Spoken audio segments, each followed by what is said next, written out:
হঠাৎ করে গ্রামের বাড়িতে যেতে চাচ্ছ? তোর বিয়ে তো, তাই আমরা গ্রামের বাড়িতে যাচ্ছি। আমার কি এখন বিয়ে করার বয়স হয়েছে? আমার কি এখন বিয়ে করার বয়স হয়েছে? বিয়ের বয়স হয়নি। এতদিনে বিয়ে দিয়ে দিলে তো 2-3টা বাচ্চার বাবা হয়ে যেতি। কেমন আছো তুমি? তোরা তো আমাকে ভালো থাকতে দিচ্ছিস না। ও মা, হবু বউয়ের সাথে কেউ তুই করে কথা বলে নাকি? আমি আসি। আমাদের গল্পগুলো যদি ভালো লেগে থাকে তাহলে আমাদের চ্যানেলটি সাবস্ক্রাইব করে পাশে থাকবেন। ধন্যবাদ। আর আমি প্রিয়াঙ্কা। আমাদের গল্পগুলো যদি ভালো লেগে থাকে অবশ্যই আমাদের চ্যানেলকে সাবস্ক্রাইব করে পাশে থাকবেন। আর হ্যাঁ, ভিডিওটি সম্পূর্ণ শুনবেন। সকালে আমি, আব্বু, আম্মু আর জান্নাত একসাথে নাস্তা করছি। ইমন, তোর আর কয়টা পরীক্ষা আছে রে? আর 2টা। কবে শেষ হবে? এখনো 3 দিন লাগবে, মাঝখানে একদিন বন্ধ আছে। পরীক্ষা শেষ হলে আমরা সবাই গ্রামের বাড়িতে যাব, ঠিক আছে? হঠাৎ গ্রামের বাড়ি? কি জন্য? কেন, গ্রামের বাড়ি কি আমাদের বাড়ি না? আর আমাদের বাড়িতে গেলে কি হবে তোর? না, হঠাৎ করে গ্রামের বাড়িতে যেতে চাচ্ছ তাই বললাম আর কি। তোর বিয়ে তো, তাই আমরা গ্রামের বাড়িতে যাচ্ছি। আমার বিয়ে মানে? আমার কি এখন বিয়ে করার বয়স হয়েছে? তোকে এত কিছু বুঝতে হবে না, তুই আগের ভালো মতো করে পরীক্ষা দিয়ে নে, তারপর সব দেখা যাবে। এখন বিয়ের কথা শুনলে কিভাবে ভালোভাবে পরীক্ষা দেবো বলো তো? তোমরা মেজাজটাই নষ্ট করে দিলে। ধ্যাত, আর খাবোই না। খাওয়া শেষ হয়ে গেছে, এখন বলছে আর খাবো না। এই পেতনি, চোখের সামনে থেকে সর বলছি। নাস্তা না শেষ করে রুমে চলে আসলাম, এখন বিয়ের কথা শুনে মেজাজটাই নষ্ট হয়ে গেল। ও, আপনাদের তো পরিচয়টাই দেওয়া হয়নি। আমি ইমন, অনার্স 2য় বর্ষে পড়ি। আব্বু নিজস্ব ব্যবসা সামলায়, আম্মু গৃহিণী বাড়িতে থাকে, আর ছোট বোন জান্নাত এইবার ইন্টার ফার্স্ট ইয়ারে পড়ে। একটু পড়াশোনা করে পরীক্ষা দেওয়ার উদ্দেশ্যে বের হলাম। পরীক্ষা শেষ হলো, তারপর আমরা সবাই একসাথে আড্ডা দিতে লাগলাম। দোস্ত, আমার না বিয়ে ঠিক করছে। বলিস কি? কার সাথে তোর বিয়ে হচ্ছে? জানি না রে, আম্মু বললো আর কি। তা দোষ, ইনভাইট করবি না? আরে রাখ তোদের ইনভাইট, আমার কি এখন বিয়ে করার বয়স হয়েছে? বিয়ের বয়স হয়নি। এতদিনে বিয়ে দিয়ে দিলে তো 2-3টা বাচ্চার বাবা হয়ে যেতি। তুই আসলেই একটু বেশি কথা বলিস। এভাবে বন্ধুদের সাথে কিছুক্ষণ আড্ডা দেওয়ার পর বাড়ি চলে আসলাম। কলিং বেল দিতেই আম্মু এসে দরজা খুলে দিল। তাড়াতাড়ি গোসল করে আয়, খাবার টেবিলে অপেক্ষা করছি। ঠিক আছে। তারপর আমি শাওয়ার নিলাম। কিছুক্ষণ পর নিচে এসে লাঞ্চ করতে লাগলাম। আব্বু আসে নাই। না, আজকে আসলো না, আজকে নাকি কাজের চাপ আছে, তাই ওখানেই লাঞ্চ করে নিয়েছে। ও আচ্ছা। তারপর লাঞ্চ শেষ করে রুমে এসে বই নিয়ে পড়তে বসলাম। বিকেল পর্যন্ত পড়লাম। তারপরে বাইরে আড্ডা দিতে গেলাম। বাজারে গিয়ে দেখি সামি, হাসিব, আশিক ওরা সবাই চলে এসেছে। কি খবর মামা, আজকে তো দেরি করলি যে? পড়ছিলাম, একটু দেরি হয়ে গেল। এত পরে কি হবে রে? ইমন কি তোদের মতো নাকি? ও পড়াশোনা নিয়ে ব্যস্ত। এইভাবে রাত 8টা পর্যন্ত আমরা আড্ডা দিলাম, ক্যারাম খেললাম, সিগারেট খেলাম। তারপর বাসায় চলে আসলাম, ফ্রেশ হয়ে নিলাম। একটু পরেই আব্বু আসলো, সবাই একসাথে ডিনার করে নিলাম। রুমে গিয়ে পড়তে বসলাম। একটু পড়াশোনা করে আর ভালো লাগছে না, তারপরে ফেসবুকে ঢুকলাম। একটু ঘোরাঘুরি করে ঘুমিয়ে পড়লাম। এভাবে 2টা দিন কেটে গেল। আমার পরীক্ষা শেষ। আম্মু এখন বলছে আমাকে নাকি গ্রামের বাড়ি যেতে হবে বিয়ে করতে। এ তো এক মহা ঝামেলায় পড়লাম। আম্মু, এখন বিয়ে না করলে হয় না? না, হয় না, তোকে বিয়ে করতে হবে। আম্মু প্লিজ, এখন জোর করো না, এখন আমি বিয়ে করতে পারবো না। এত বেশি কথা বলিস কেন? তোর বাবা বিয়ে ঠিক করেছে, বিয়ে তোকে করতে হবে। তাড়াতাড়ি রেডি হয়ে নে, গ্রামের বাড়িতে যা। তারপর আম্মু আব্বু আমাকে একরকম জোর করে গ্রামের বাড়িতে নিয়ে যাওয়ার জন্য রাজি করালো। রাজশাহী শহর থেকে আমাদের গ্রামে যেতে প্রায় 3 ঘন্টার মতো সময় লাগে। আমরা ট্রেনে করে গ্রামের বাড়িতে যাচ্ছি। আমার মনটা একদম খারাপ। আমাকে জোর করে বিয়ে দিয়ে দিচ্ছে, একেবারে বাল্যবিবাহ। 4 ঘন্টা পর আমরা আমাদের গ্রামে পৌঁছালাম। অনেকদিন পর গ্রামে আসছি। পড়াশোনার জন্য গ্রামে তেমন আশাই হয় না। গ্রামের পরিবেশ আমার খুব ভালো লাগে। চাচা আমাদের জন্য গাড়ি পাঠিয়ে দিয়েছে। 30 মিনিটের রাস্তা পেরোনোর পরেই আমরা চাচার বাড়িতে পৌঁছে গেলাম, মানে আমাদের বাড়িতেই। দেখলাম আমাদের গ্রামের বাড়িটা খুব সুন্দর করে সাজানো হয়েছে। আমি তো কিছুই বুঝতে পারলাম না। আমি আম্মু আব্বুর পেছনে পেছনে ভিতরে ঢুকলাম। আমার দিকে সবাই এভাবে তাকিয়ে আছে কেন? আর বাড়ি ভর্তি এত আত্মীয় স্বজন কেন এসেছে? আমি আম্মুকে ডাক দিলাম, এসব কি হচ্ছে? আমি তো কিছুই বুঝতে পারছি না। কি বুঝবি তুই? তোমরা আমাকে তো জোর করে বিয়ে দেওয়ার জন্য নিয়ে আসলে, তাহলে চাচার বাড়িতে এত সব আয়োজন কিসের? আমি তো কিছুই বুঝতে পারছি না। নীলার সাথে তোর বিয়ে ঠিক হয়েছে। আম্মু, মজা করো না তো। কার সঙ্গে বিয়ে ঠিক হয়েছে বলো তো তুমি? তো চাচার মেয়ে নীলার সাথে তোর বিয়ে ফাইনাল। না, এ হতে পারে না। ওর মতো একটা পিচ্চি মেয়েকে আমি বিয়ে করতে পারবো না। আর ও তো আমার চাচাতো বোন হয়, ওর সাথে কি আমার বিয়ে হয় নাকি? তোকে এত কথা বলা লাগবে না, আগামীকালকে তোদের বিয়ে। এখন তুই প্রস্তুত হয়ে নে। আম্মু, তোমরা না আমার নিজের লোক, তোমরা আমার সাথে এরকম করতে পারলে? শোন, যেটা ভালো হয় সেটাই আমরা করছি। নীলা খুব ভালো মেয়ে, ওকে বিয়ে করলে তুই সুখে থাকতে পারবি। ওর মতো একটা পিচ্চি মেয়েকে আমি কোনো মতেই বিয়ে করতে পারবো না। তোমরা যা ইচ্ছা করো। আমি চলে গেলাম শহরে। এই শোন, আমরা পাকা কথা দিয়ে ফেলেছি। আর তুই এখন শহরে যাবি মানে? তোর বাবা জানতে পারলে আস্ত রাখবে না। আর এত কিছুর আয়োজন দেখছিস, এখন কি বিয়ে কোনোভাবে ভেঙে দেওয়া যায় নাকি? তোকে বিয়ে করতে হবে। তারপর আম্মু আব্বুকে ডাক দিল। আব্বু আর আম্মু একসাথে আমাকে প্যারা দিতে লাগলো। আমাকে কোনো কথা বলার সুযোগই দিল না। আমাকে রেখে আম্মু আর আব্বু চলে গেল। এদিকে চাচার বাড়িতে অনেক মানুষ আমাকে দেখতে আসছে, মনে হয় কখনো দেখেনি। আমি চুপচাপ বসে আছি। একের পর এক রুমের ভিতরে আসতেই আসে। একটু পর নীলা ও তার সাথে কয়েকটা মেয়ে রুমের ভেতরে আসলো। কেমন আছো তুমি? তোরা তো আমাকে ভালো থাকতে দিচ্ছিস না। ও মা, হবু বউয়ের সাথে কেউ তুই করে কথা বলে নাকি? আরে রাখ তোর বউ, আমি তোকে কখনো বিয়ে করতে পারবো না। ছি ছি, কি সব বাজে কথা বলছো তুমি? শোনো, এরা হলো আমার বান্ধবী, তোমার সাথে পরিচয় করিয়ে দেওয়ার জন্য নিয়ে আসলাম। আমি কি বলবো ভেবে পাচ্ছি না। এরা তো সবাই একদল পিচ্চি। নীলা সবেমাত্র এসএসসি পরীক্ষা দিয়েছে। এসব পিচ্চিদের সাথে আমার একদমই কথা বলতে ইচ্ছে করছে না। আমি ফোনটা বের করে টিপতে লাগলাম। একটু পরে আবার নীলা আসলো। ওগো শুনছো, ওয়াশরুমটা ওইদিকে, যাও গিয়ে শাওয়ার নিয়ে আসো। নাকি আমার কোনো হেল্প লাগবে? নীলা শোন, আমি তোর ভাই না? ভাইয়ের সাথে কেউ এরকম বলে নাকি? হ্যাঁ, তোর আর আমার কখন এসব হয় নাকি? দেখো, তুমি যদি আর একবার ভাই বোনের কথা বলো, তাহলে কিন্তু আমি শাশুড়ি আম্মাকে বিচার দিব। চুপ তুই। তোর মতো একটা পিচ্চি মেয়েকে আমি কখনো বিয়ে করতে পারবো না। চোখের সামনে থেকে সর বলছি। নীলা মুখ গোমড়া করে চলে গেল। আমি কি করব ও মুখ গোমড়া করলে? ওর সাথে আমার কখনো এরকম হয় নাকি? একটু পর আম্মু আসলে রুমে। এই, তুই নীলাকে কি বলেছিস? কই কিছু বলি নাই তো। বলেছে আম্মু, আমার সাথে খুব খারাপ ব্যবহার করেছে, এমনকি আমাকে মেরেছে। আরে আজব তো, আমি তোকে কখন মারলাম? আম্মু আমাকে বকাবকি করতে শুরু করলো। থাক আম্মু, ওকে আর কিছু বলো না। এরপর থেকে কিছু বললে তারপর বলবে। আচ্ছা ঠিক আছে নীলামা, তুই বলছিস তাই শুনলাম, না হলে ওকে আজ আমি মারতাম। আম্মু, তুমি ওর জন্য আমাকে মারবে? হ্যাঁ, মারবই তো। আম্মু, তুমি আমাকে বিশ্বাস পর্যন্ত করছো না।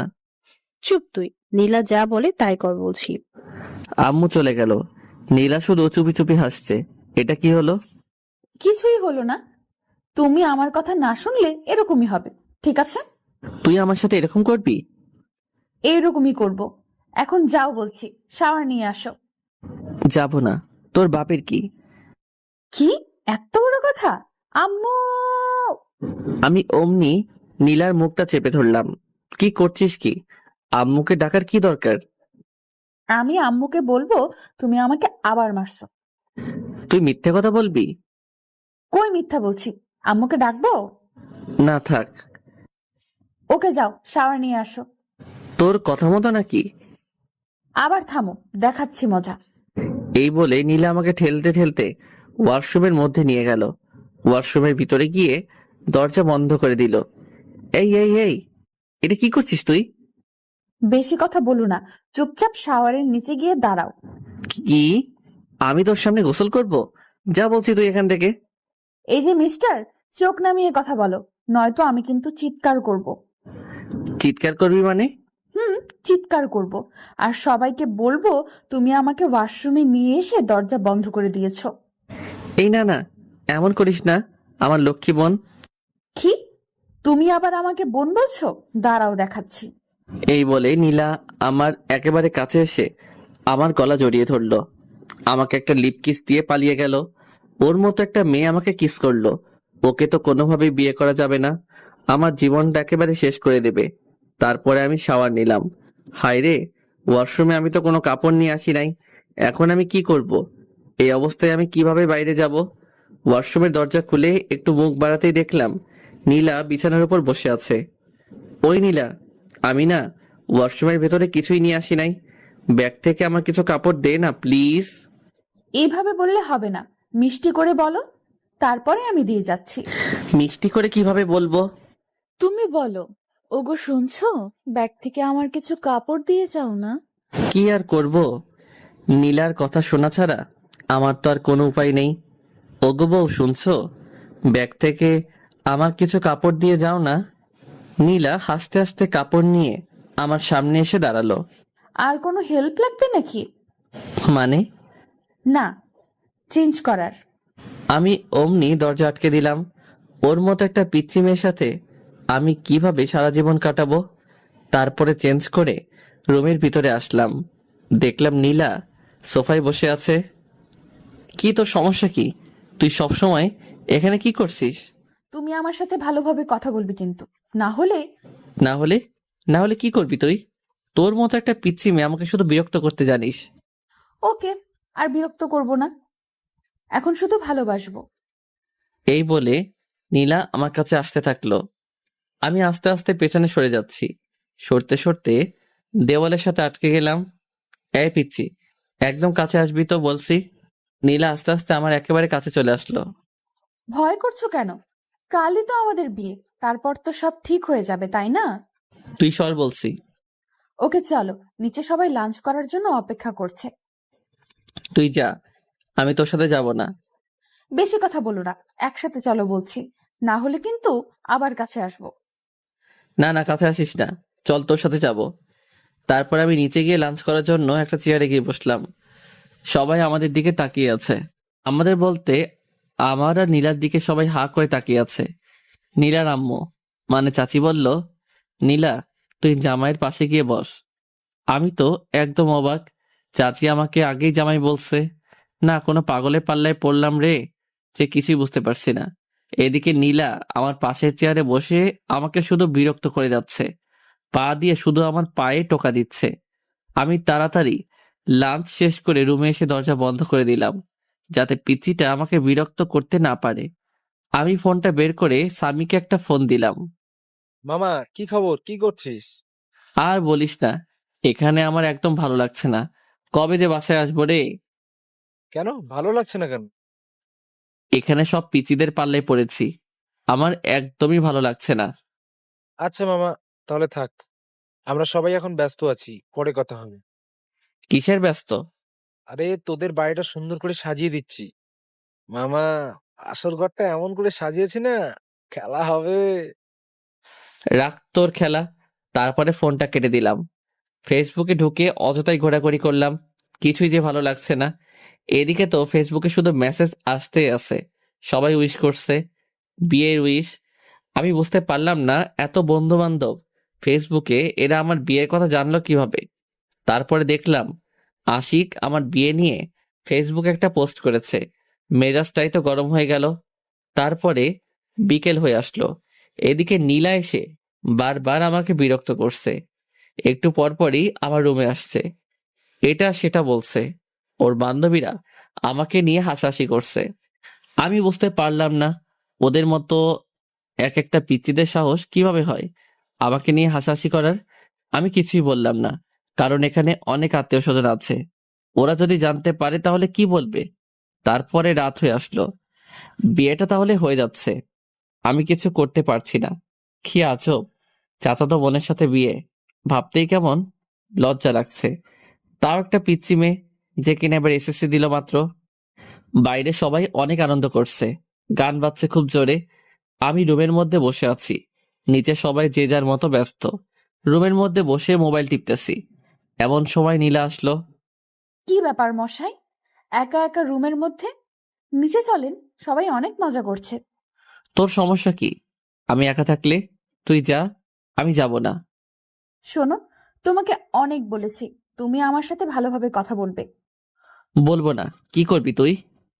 ওকে, দেখাচ্ছি কি করি। এই, না না না না। তাহলে নিচে চলো, আমার সাথে নাচবে।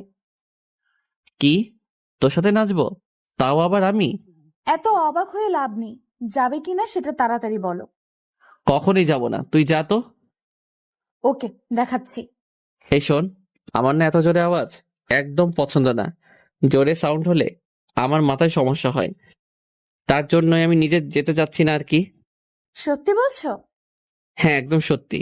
ওকে, তাহলে নিচে যাওয়া লাগবে না, আমরা দুজন এখানে বসে গল্প করব। এই শোন, এখন দুজন একসাথে থাকলে মানুষ কি বলবে? হ্যাঁ, কে কি বললো সেটা দেখার বিষয় না, আমি আমার জামাইয়ের সাথে বসে গল্প করছি, তাতে মানুষের কি? তোর জামাই হতে আমার বয়েই গেছে। ফিসফিস করে কি বললে? কই কিছু না তো, কিছু বলি নাই। এইভাবে দুজন অনেকক্ষণ ধরে বসে গল্প করলাম। গল্প নয় তো, অনেকটা ঝগড়ার মতো। এই নীলা শোন, আমার না এখন ঘুম পাচ্ছে, অনেক রাত হয়ে গেছে। তুই এখন যা, আমি ঘুমাবো। আর একটু থাকি না, কেন? তোমার সাথে কথা বলতে খুব ভালো লাগে। আচ্ছা, অনেক কথা বলেছিস, এখন যা, আমি ঘুমাবো। নীলা আমাকে একটা কিস করে চলে গেল। আমি এই পিচিটার জ্বালায় আস্তে আস্তে শেষ হয়ে যাচ্ছি। কি করেছে এই পিচির হাত থেকে রেহাই পাবো বুঝতে পারছি না। সকালে আম্মুর ডাকে ঘুমটা ভাঙলো, দেখলাম আম্মু আর জান্নাত এসেছে আমার রুমে। কখন উঠবে? আজ না তোর বিয়ে? বিয়ে হয়েছে তো কি হয়েছে, এত সকালে কেউ ঘুম থেকে ওঠে নাকি? এখানে কত মানুষ, তুই যদি এত দেরি করে ঘুম থেকে উঠিস তাহলে সবাই কি বলবে? তোকে নিয়ে হাসাহাসি করবে যে। আচ্ছা যাও, উঠছি। তারপর আমি উঠে ফ্রেশ হয়ে নিলাম। একটু পর আবার সেই প্যারার আগমন রুমে। শুভ সকাল। অশুভ সকাল? অশুভ মানে? তোকে এত বুঝতে হবে না। তুমি আমার সাথে এভাবে কেন কথা বলো? তোর মতো একটা পিচির সাথে কিভাবে কথা বলবো শুনি? একটু মিষ্টি করে কথা বলা যায় না? সবার সাথে যেভাবে কথা বলো আমার সাথে সেইভাবে কথা বলবে। কি দরকার? আচ্ছা, আম্মুকে ডাকি। কথায় কথায় এভাবে ভয় দেখানো কিন্তু ঠিক না। আমি তোর চেয়ে অনেক বড়, আমার সাথে ভালোভাবে কথা বলবি। আমি তো ভালোভাবে কথা বলতে চাই, তুমি তো আমার সাথে ভালোভাবে কথা বলো না। তুমি আমার সাথে ভালোভাবে কথা বললে আমি আমার আম্মুর ভয় দেখাবো না। ঠিক আছে। এখন চলো, ব্রেকফাস্ট করবে। তোর সাথে ব্রেকফাস্ট করব না, তুই কালকে আমাকে অনেক জ্বালিয়েছিস। আচ্ছা, আজকে একটুও জ্বালাবো না, চলো তুমি। সত্যি তো? হ্যাঁ সত্যি, চলো। তারপর ব্রেকফাস্ট করে নিলাম, রুমের মধ্যে বসে আছি। ছাদে যাচ্ছি, ফোন টিপছি, এভাবে দুপুর হয়ে আসলো। বিয়ের আয়োজন শুরু হয়ে গেল।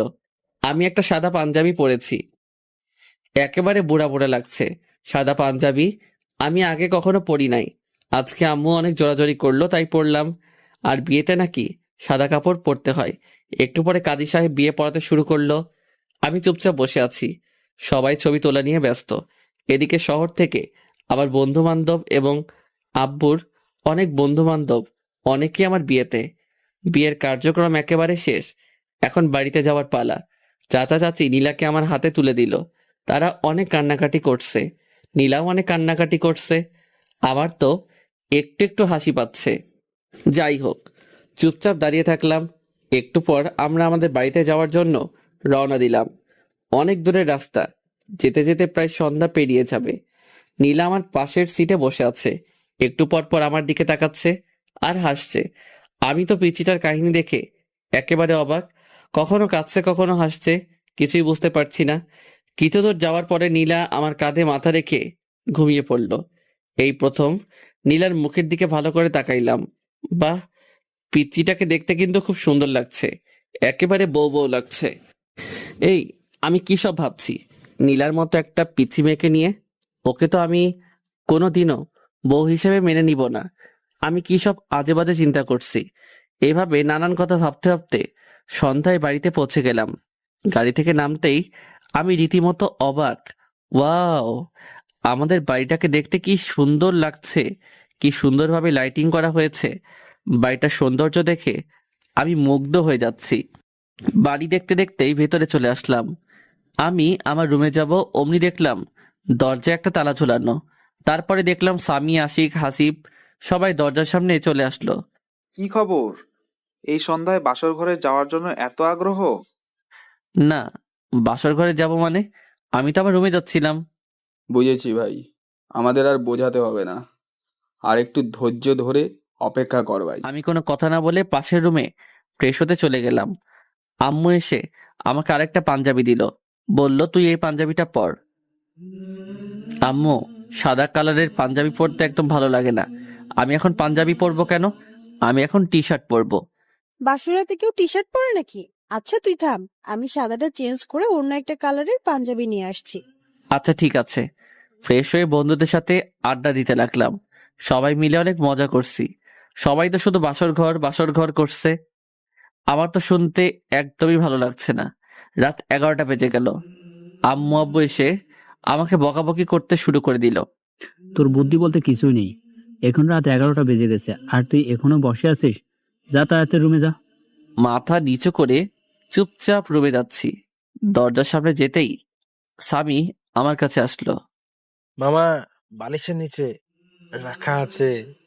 তোর শালা, শত সামনে থেকে। তারপর আমি দরজা খুলতেই পুরোপুরি অবাক হয়ে গেলাম। রুমটা এত সুন্দর করে সাজানো আমি কিছুতেই বোঝাতে পারবো না।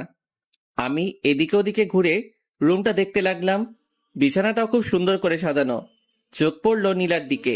দেখলাম বিছানার মাঝখানে ঘোমটা দিয়ে বসে আছে। আমি সোফায় গিয়ে বসে পড়লাম।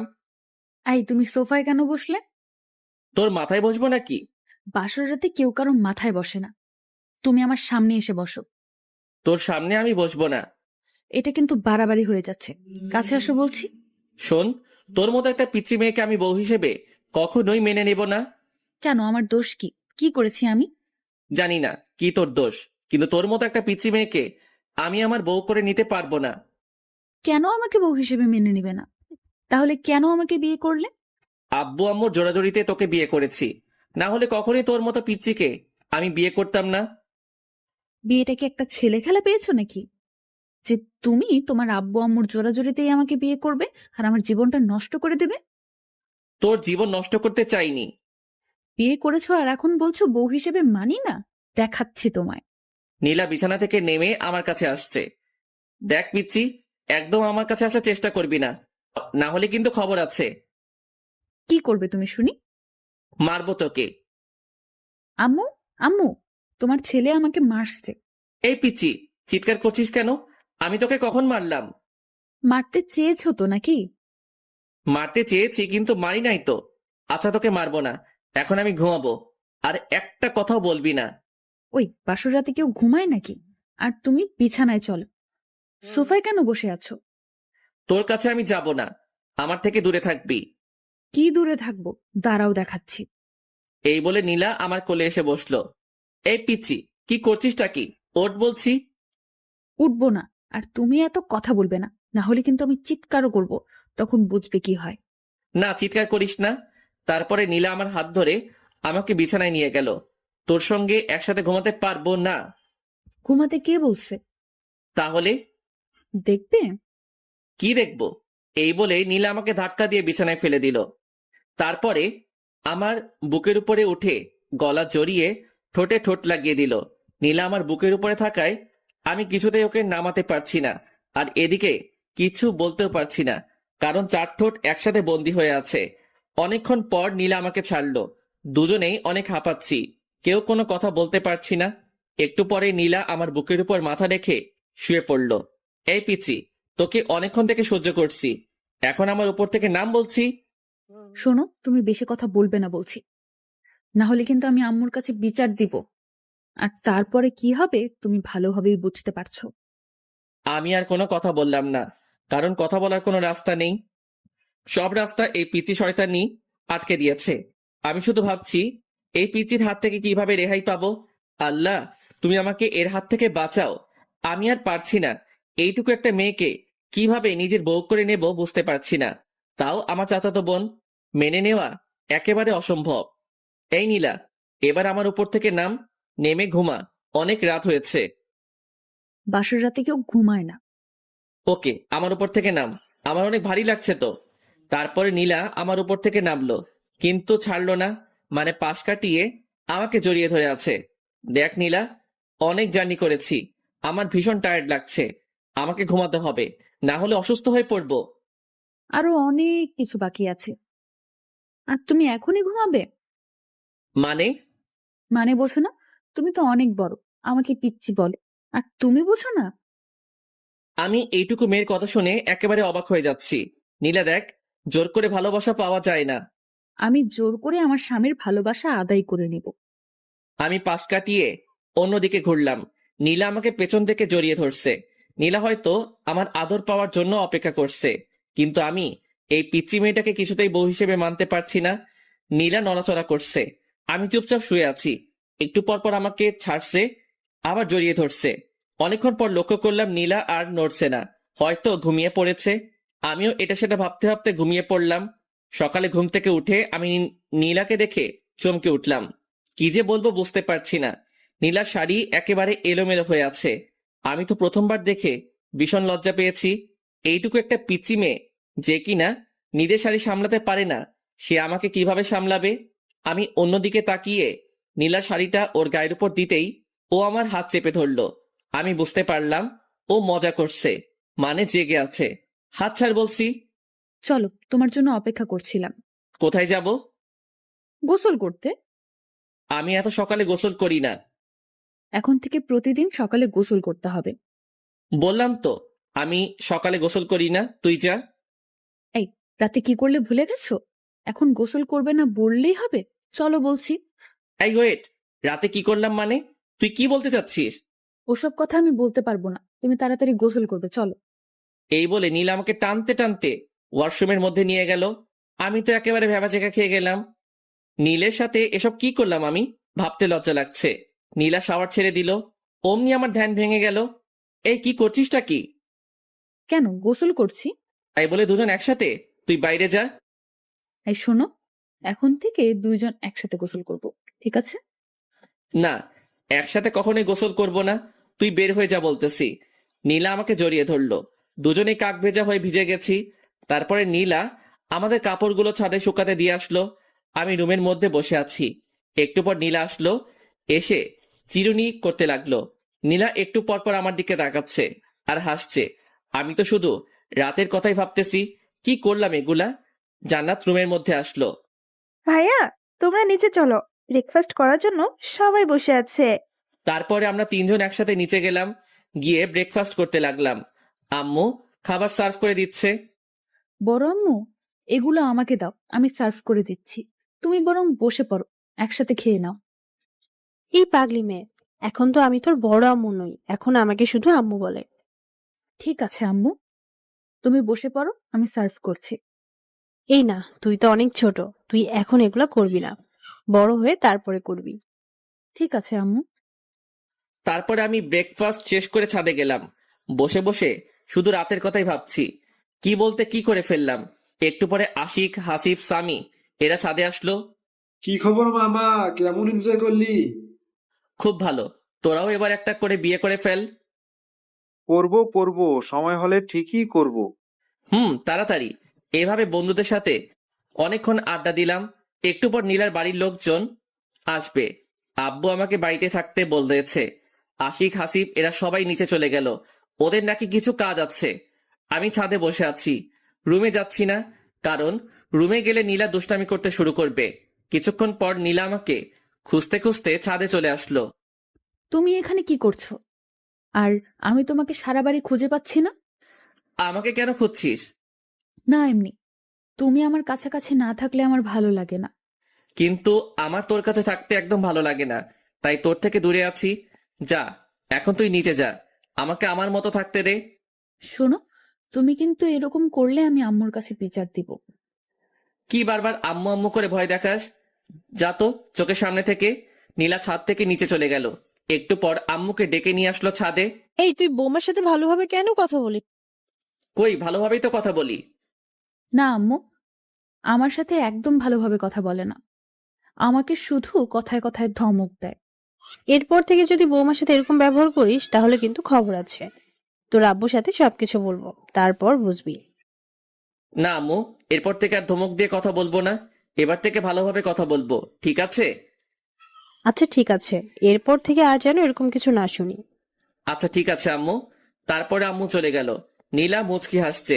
এই পিচ্ছি, আমাকে বারবার বকা খাওয়াতে তোর বুঝি ভালো লাগে? না, একদমই ভালো লাগে না।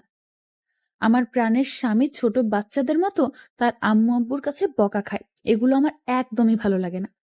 তাহলে কেন বারবার আম্মুর কাছে বিচার দিস? কারণ তুমি আমার সাথে ভালোভাবে কথা বলো না, আমার কথা একটাও শোনো না। আচ্ছা, এবার থেকে শুনবো। আর শোন, রাতের ওই বিষয়টার জন্য সরি। আসলে আমি ঘুমের মধ্যে কি করেছি বুঝতে পারি নাই। প্লিজ তুই কিছু মনে করিস না। কি হলো, হাসছিস কেন? তুমি তো রাতে কিছুই করনি, আমি এমনিতেই মজা করে ওগুলো বলেছিলাম। কি শয়তাননি, তুই আমার সাথে একদম এগুলো করবি না। আচ্ছা, এবার থেকে আর ওরকম করব না। চলো এবার নিচে চলো। নিচে যাচ্ছি। এমন সময় নীলা চিৎকার দিয়ে উঠল। অমনি আম্মু আর জান্নাত চলে আসলো। কি হয়েছে, চিৎকার করলি কেন? আম্মু পায়ে মচকা লেগেছে। কি ব্যাপার ইমন, তুই থাকতে নীলার পায়ে মস্কা লাগলো কিভাবে? আজব তো, ওর পায়ে মচকা লাগলে সেটা আমি কিভাবে বলবো? আম্মু, আমি কিছুতেই হাঁটতে পারছি না, পায়ে খুব ব্যথা করছে। ইমন, তুই নীলাকে কোলে করে রুমে নিয়ে যা। কি? আমি কাউকে কোলে নিতে পারবো না। যেটা বলছি সেটা কর। কি আর করব? নীলাকে কোলে করে রুমে নিয়ে গেলাম। আম্মু ফ্রিজ থেকে বরফ দিয়ে গেল আর বলল নীলার পায়ে বরফ দিয়ে দিতে। আমি আম্মুর কথা মতো নীলার পায়ে বরফ দিয়ে দিলাম। নীলা শুধু আমার দিকে তাকিয়ে মুচকি হাসছে। হাসছিস কেন? আমি কোনো ব্যথা পাইনি, শুধু তোমার কোলে ওঠার জন্য এগুলো করলাম। কি? থাম, তোকে দেখাচ্ছি। এই বলে আমি নীলাকে বালিশ দিয়ে মারতে শুরু করলাম। নীলা দৌড়ে দৌড়ে পালাচ্ছে, আমিও ওর পিছু পিছু দৌড়াচ্ছি। তারপরে এই বলে আমি নীলাকে বালিশ দিয়ে মারতে শুরু করলাম। নীলা দৌড়ে দৌড়ে পালাচ্ছে, আমিও ওর পিছু পিছু দৌড়াচ্ছি। তারপরে নীলা হোঁচট খেয়ে মেঝেতে পড়ে গেল। ও মা গো, মরে গেলাম। তুই আবার আমাকে বোকা বানাচ্ছিস? থাম, তোকে দেখাচ্ছি। এই বলে আমি নীলাকে বালিশ দিয়ে মারতে শুরু করলাম। নীলা পায়ে হাত দিয়ে বসে আছে। শোনো, আমি সত্যিই বলছি, এবার আমার পায়ে খুব লেগেছে, খুব ব্যথা পাচ্ছি। কই দেখি তোর পা। দেখলাম নীলার পা অনেকটা ফুলে আছে। আমি বুঝতে পারলাম এবার ওর পায়ে সত্যি সত্যি লেগেছে। আমি নীলাকে উঠিয়ে বিছানায় শুইয়ে দিলাম।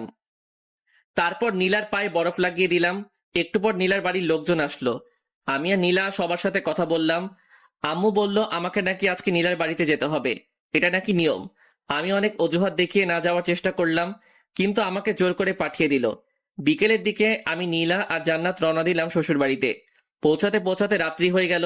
ওখানে পৌঁছে ফ্রেশ হয়ে ডিনার করে নিলাম। নীলার বাড়িতে এখনো অনেক আত্মীয় স্বজনরা আছে।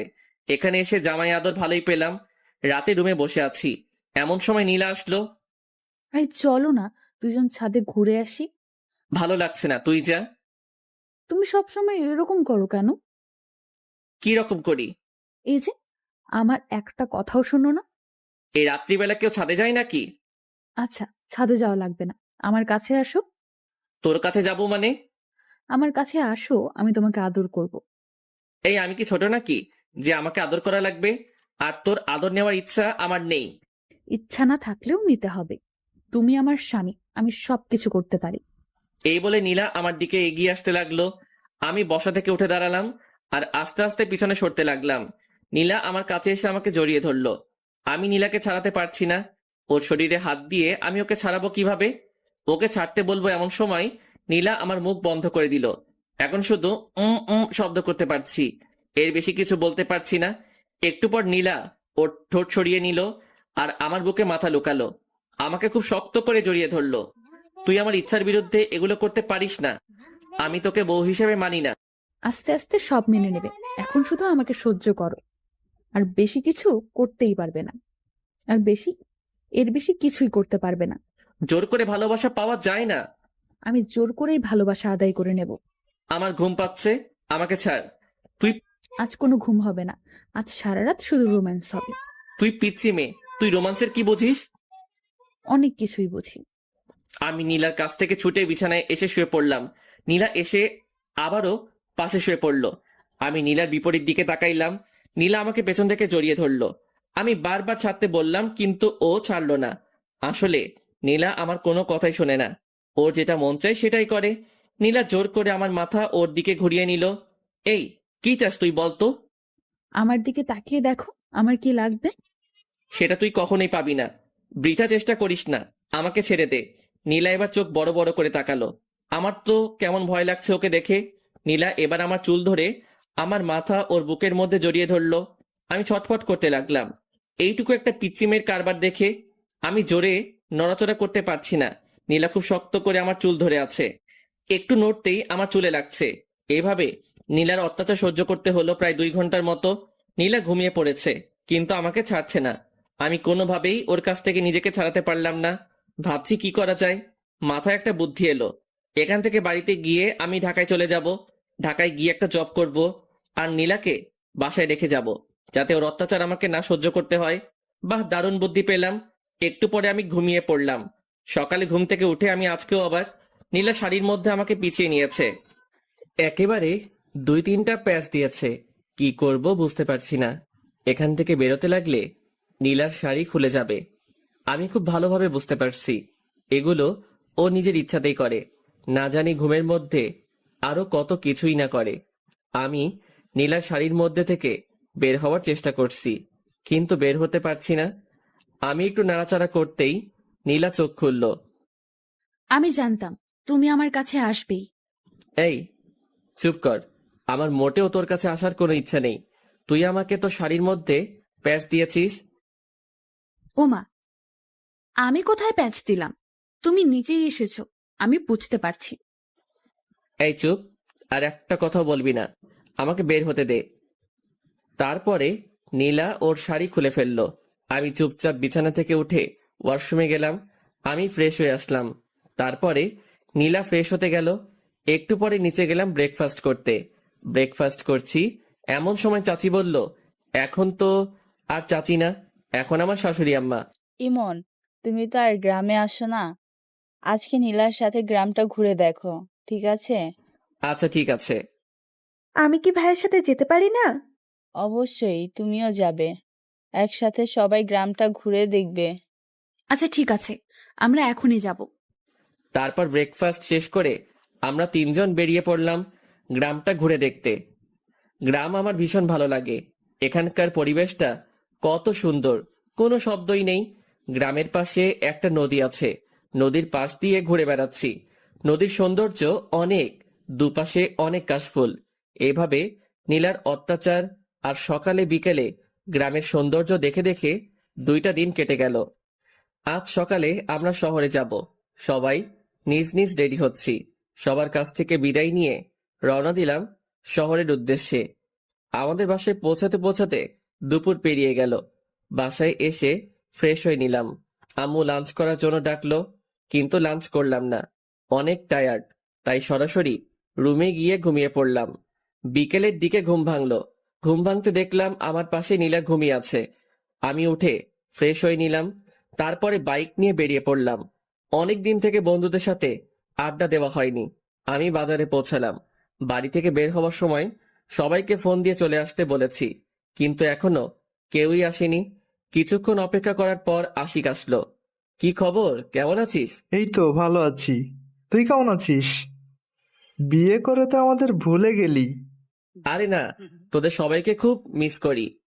ও আচ্ছা, ভাবির কি খবর, কেমন আছে? হ্যাঁ, ভালো আছে। এভাবে দুজনে বসে গল্প করছি। কিছুক্ষণ পর হাসিব আর সামি আসলো। আমরা 4জন ক্যারাম খেলতে শুরু করলাম। আমরা নিয়মিত ক্যারাম খেলি। কিছুদিন না খেলায় আমি তেমন খেলতে পারছি না। ক্যারাম খেলছি আর সিগারেট টানছি। কখন যে রাত হয়ে গেছে বুঝতেই পারি নাই। আমরা সবাই যে যার বাসায় চলে আসলাম। আমার বাসায় পৌঁছাতে পৌঁছাতে রাত 9টা বেজে গেল। কলিং বেল দিলাম। আম্মু এসে দরজা খুলে দিল। আচ্ছা তোমরা যাও, আমি ফ্রেশ হয়ে আসছি। তারপরে আমি ওয়াশরুমে যাব। এমন সময় নীলা এসে সামনে দাঁড়ালো। কি সমস্যা তোর? সামনে দাঁড়িয়েছিস কেন? তুমি কোথায় গিয়েছিলে আমাকে না বলে? কোথায় যাব না যাব সেটা কি তোকে বলে যেতে হবে নাকি? আই ওয়েট, তুমি কি খেয়েছো? কি খেয়েছি মানে? তুমি স্মোক করো? সিগারেটের গন্ধ বের হচ্ছে। শর্ত সামনে থেকে। আমি নীলার পাশ কাটিয়ে ওয়াশরুমে গেলাম। তারপরে ফ্রেশ হয়ে নিচে গেলাম ডিনার করতে। দেখলাম আম্মু, আব্বু, জান্নাত, নীলা সবাই বসে আছে আমার জন্য। একসাথে ডিনার করবে তাই আমি গিয়ে বসে পড়লাম। আম্মু খাবার সার্ভ করতে শুরু করলো। আম্মু, তুমিও বসে পড়ো, আমাদের সাথেই খাবে। আচ্ছা ঠিক আছে, বসছি, তোরা খেতে শুরু কর। আব্বু, আমার কিছু কথা ছিল। হ্যাঁ বলো। আব্বু, আমি এখন জব করব। অনেক তো বসে থাকলাম, এখন একটা কোনো কাজ করি। তাছাড়াও এখন তো বিয়ে করেছি, একটা জব করা দরকার। না, তোকে কোনো জব করতে হবে না। দেখ, ভালো লাগে না। আমার একটা কথাও তোমরা শোনো না। আমি ডিনার না শেষ করে রুমে চলে আসলাম। নীলার কাছ থেকে বাঁচার একটা বুদ্ধি পেলাম। এটাও আব্বু বন্ধ করে দিল। এখন কি করব? কিভাবে এই পিচ্চি শয়তান্নির হাত থেকে বাঁচবো? একটু পরেই নীলা আসলো। নীলা এসে দরজা লক করে দিল। এই, তোমার সমস্যা কি? কোনো সমস্যা নেই। বলো বলছি। এই শোন, মাথা এমনিতেই গরম হয়ে আছে, আর রাগিয়ে দিস না বলছি। আমি বুঝতে পেরেছি, তুমি আমার হাত থেকে বাঁচার জন্য বাইরে জব করতে যেতে চাচ্ছ। একটা কথা শুনে রাখো, আমার হাত থেকে তোমার নিস্তার নেই। তুমি যেখানেই যাও, আমি সব সময় তোমার পাশে থাকবো। তুই আসলেই একটু বেশি কথা বলিস। বেশি দেখছোটা কি? এখন দেখবে। মানে কি বলছিস? মানে তুমি স্মোক করো। এখন আমি সরাসরি আম্মুকে বলে দিব। তুই দেখেছিস আমি স্মোক করি? দেখি নাই, তবে গন্ধ পেয়েছি। এখনই আমি আম্মুকে বলছি। এই বলে নীলা বাইরের দিকে যেতে লাগলো। আমি ওর হাতটা ধরলাম। এই, আম্মুকে বলিস না প্লিজ। এর আগে আম্মু অনেক বকাবকি করেছিল, এমনকি আমাকে চড় মেরেছিল। আচ্ছা বলবো না, আমার কয়েকটা শর্ত আছে। এগুলো শুনলে আমি আর আম্মুকে বলবো না। কি শর্ত? শর্তগুলো মানতে হবে কিন্তু, না হলে আমি সরাসরি আম্মুর কাছে যাব আর গিয়ে বলবো, আম্মু তোমার ছেলে আমাকে মেরেছে, আমার সাথে খারাপ ব্যবহার করেছে এবং সিগারেট খেয়েছে। আচ্ছা, কি শর্ত বল? আমার সাথে ভালো করে কথা বলতে হবে, মানে তুমি করে কথা বলতে হবে। এসব তুই চলবে না, আমি যা বলবো সেগুলো তোমাকে শুনতে হবে। কখনোই পারবো না। ওকে, তাহলে যাই আম্মুর কাছে, গিয়ে বলি তার ছেলে সিগারেট টানার গল্প। না, বলিস না। তাহলে আমার কথা শুনতে হবে। আচ্ছা ঠিক আছে, শুনবো। থ্যাংক ইউ, এ বলে একটা কিস বসিয়ে দিল। আমি শুধু মাথা নিচু করে থাকলাম, কিছুই করতে পারছি না। আবার একটা বুদ্ধি বের করতে হবে। আই, কি ভাবছো? না, কিছু না। ওকে, তাহলে এখন আমাকে একবার জড়িয়ে ধরো। পারবো না, সর। দুইটা অপরাধ করলে। দুইটা মানে? এক, আবার তুই করে কথা বলছো, আর দুই, আমার কথা শোনো নাই। আচ্ছা, তুমি করে না বললে হয় না? না, হয় না, জড়িয়ে ধরো বলছি। কি আর করব, ইচ্ছা না থাকা সত্ত্বেও নীলাকে হালকা করে জড়িয়ে ধরলাম। নীলা মুচকি হাসলো আর আমাকে শক্ত করে জড়িয়ে ধরলো। নীলা প্লিজ, তুমি আমার কাছ থেকে স্বামীর অধিকার চেও না। আচ্ছা, চাইবো না, সময় হলে তুমি এমনিতেই দিবে। আচ্ছা ঠিক আছে, এখন ঘুমাই তাহলে। ঠিক আছে, চলো। আজ অন্যদিকে তাকিয়ে ঘুমানোর আগেই নীলা আমাকে সামনাসামনি জড়িয়ে ধরলো। কি করব কিছুই বুঝতে পারছি না। আস্তে আস্তে এই পিচ্চি মেয়েটার মায়ায় পড়ে যাচ্ছি। নীলার প্রতি কি আমার বেশি অন্যায় করা হচ্ছে না? আমি কি ওকে আপন করে নেব? না, কি সব ভাবছি। ও তো আমার চাচাতো বোন। চাচাতো বোন কি আর বউ হয়? আই, তুমি কি ভাবছো গো? না, কিছু না। বলো বলছি। না, তেমন কিছু না। আমার একটা গার্লফ্রেন্ড আছে, ওকে নিয়ে ভাবছি। সত্যি বলছো? হ্যাঁ। তুমি না এখন বিয়ে করেছো? তোমার গার্লফ্রেন্ড থাক বা না থাক, সবকিছু ভুলে যাও। কখনোই পারবো না।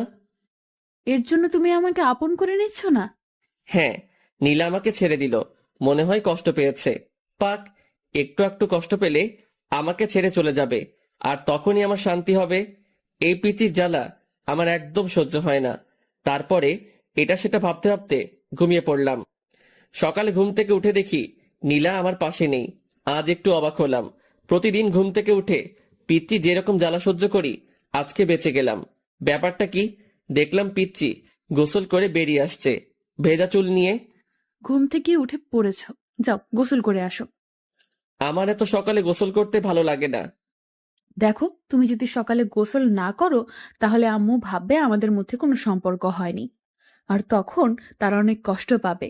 তার চেয়ে বরং তুমি গোসল করে আসো। তুই এত কিছু বুঝিস কিভাবে? আবার তুই করে বলছো? ও সরি সরি, তুমি আসলে একটা পিচ্ছি। তারপরে আমি ওয়াশরুমে গিয়ে শাওয়ার নিলাম। গোসল শেষ করে রুমে আসতে দেখলাম নীলা চিরুনি করছে। নিচে চলো, আম্মু খাওয়ার জন্য ডাকতে এসেছিল। হুম, চল। I stop. আমি তোর থেকে বয়সে ছোট হলে কি হবে? আমি তোর বড় ভাবি, তুই আমাকে রেসপেক্ট দিয়ে কথা বলবি। হুম, চলো। তারপর নিচে গিয়ে ব্রেকফাস্ট করতে শুরু করলাম। এমন তুই আজকে নীলিমাকে তোদের কলেজে ভর্তি করে দে, আমি প্রিন্সিপালের সাথে কথা বলছি। তাহলে ভালোই হবে, বাড়ি 3 জন একসাথে কলেজে যাবে। কিছুই বললাম না, কারণ আমি আব্বুর কথার উপর দিয়ে কিছু বলি না। ব্রেকফাস্ট শেষ করে রুমে গিয়ে ভার্সিটিতে যাওয়ার জন্য রেডি হলাম। নীলাও আসলো, রেডি হচ্ছে। ও আজকে কলেজে ভর্তি হবে। রাতে যে কথা বললাম, ওর তো মন খারাপ হয়েছিল। এখন কলেজে ভর্তি হওয়ার কথা শুনে একটু হাসি খুশি লাগছে। আমি বাইরে গিয়ে বাইক নিয়ে দাঁড়িয়ে আছি। এদিকে জান্নাতের আর নীলার আসার কোনো নামগন্ধই নেই। অনেকক্ষণ হয়ে গেল, এখনো আসছে না। আমি ওদেরকে ডাকতে গেলাম, যেতেই দেখি ওরা বেরিয়ে আসছে। এতক্ষণ সময় লাগে নাকি? না, আসলে ভাবি আজকে কলেজে প্রথম যাচ্ছে, তার জন্য একটু সাজিয়ে দিচ্ছিলাম আর কি। তাই না নীলু ভাবি? তোদের লেকচার বন্ধ করে বাইকে উঠবি নাকি আমি যাব? এই না, উঠছি উঠছি। আগে নীলা উঠলো, তারপরে জান্নাত উঠলো। আমি বাইক স্টার্ট দিয়ে ভার্সিটির দিকে যেতে লাগলাম। কেমন লজ্জা লজ্জা লাগছে, নিজের বউকে নিয়ে ভার্সিটিতে যাচ্ছি, তাও আবার পিচ্ছি। কেমনটা লাগে? ভার্সিটিতে পৌঁছে বাইকটা পার্ক করে আমি নীলাকে নিয়ে প্রিন্সিপালের রুমের দিকে যাচ্ছি। সবাই আমাদের দিকে তাকিয়ে আছে। এই, সবাই আমাদের দিকে তাকিয়ে আছে কেন? তোর মতো একটা পিচ্চি মেয়ে ভার্সিটিতে এসেছে, তাই সবাই তাকিয়ে আছে। নীলা কোনো কথা বলল না।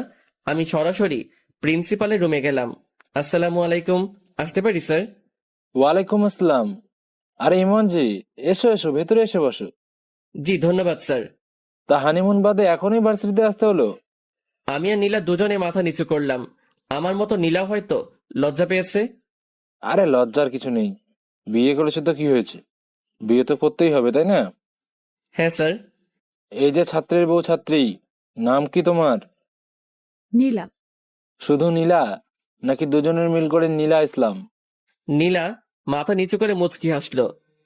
আচ্ছা ঠিক আছে, আর লজ্জা দিচ্ছি না, আমি সব ব্যবস্থা করে রেখেছি, তুমি শুধু এখানে একটা সাইন করো। নীলা সাইন করলো। নীলা শোনো, তোমার সিলেবাস দেখে তুমি ভার্সিটির লাইব্রেরি থেকে প্রয়োজনীয় বইগুলি সংগ্রহ করে নিও। ঠিক আছে স্যার। তারপর আমি আর নীলা প্রিন্সিপাল স্যারের রুম থেকে বেরিয়ে আসলাম। এই শোনো, আমাকে আমার ক্লাসটা দেখিয়ে দাও। ওই দিকে যা। ওই দিকে বললে হবে না, আমাকে পৌঁছে দিয়ে আসো। আমি নীলাকে ওর ক্লাসরুমের দিকে এগিয়ে দিলাম। ভার্সিটির সব ছেলে মেয়ে আমাদের দুজনের দিকে তাকিয়ে আছে। তাকাবেই না কেন? আজ পর্যন্ত আমার পাশে আমার 2-3টা বান্ধবী ছাড়া অন্য কাউকে দেখিনি। আজ হঠাৎ করে আমার পাশে নীলাকে দেখে হয়তো সবাই তাকিয়ে আছে। আমি নীলাকে ওর ক্লাসরুমটা দেখিয়ে দিলাম। তারপরে আমি সরাসরি আমাদের আড্ডা দেওয়ার জায়গায় চলে গেলাম। আমাকে দেখে সবাই চমকে উঠলো। মামা, তুই ভার্সিটিতে? আজব ব্যাপার তো। আমারও তো একই কথা, তুই হঠাৎ ভার্সিটিতে আসলি মানে? কেন, আমার কি ভার্সিটিতে আসা বারণ আছে নাকি? না, বারণ নেই, তবে তুই মাত্র 5 দিন হলো বিয়ে করলি আর আজকে ভার্সিটিতে চলে আসলি। ভাবির সাথে রোমান্স করবি, সেটা না করে হঠাৎ ভার্সিটিতে, তাই আমরা সবাই একটু অবাক হলাম আর কি। তোরা জানিস না, তোদের ছাড়া আমার একদমই ভালো লাগে না, তাই তো ভার্সিটিতে চলে আসলাম। থাক, হয়েছে হয়েছে, এখন বিয়ে করেছিস, আর কদিন পর তো আমাদের চিনতেই পারবি না। এখনই চিনতে পারছি না। তা ভাবি কোথায়? পড়াশোনা করতে হবে না? হ্যাঁ, পড়াশোনা তো করাতেই হবে। আজকে তো ইন্টার ফার্স্ট ইয়ারে ভর্তি করে দিলাম। কোন কলেজে মামা? এই ইমনের বউ। ইমন যে কলেজে ইচ্ছা ভর্তি করে দেবে, তোর এত জানা দরকার কি?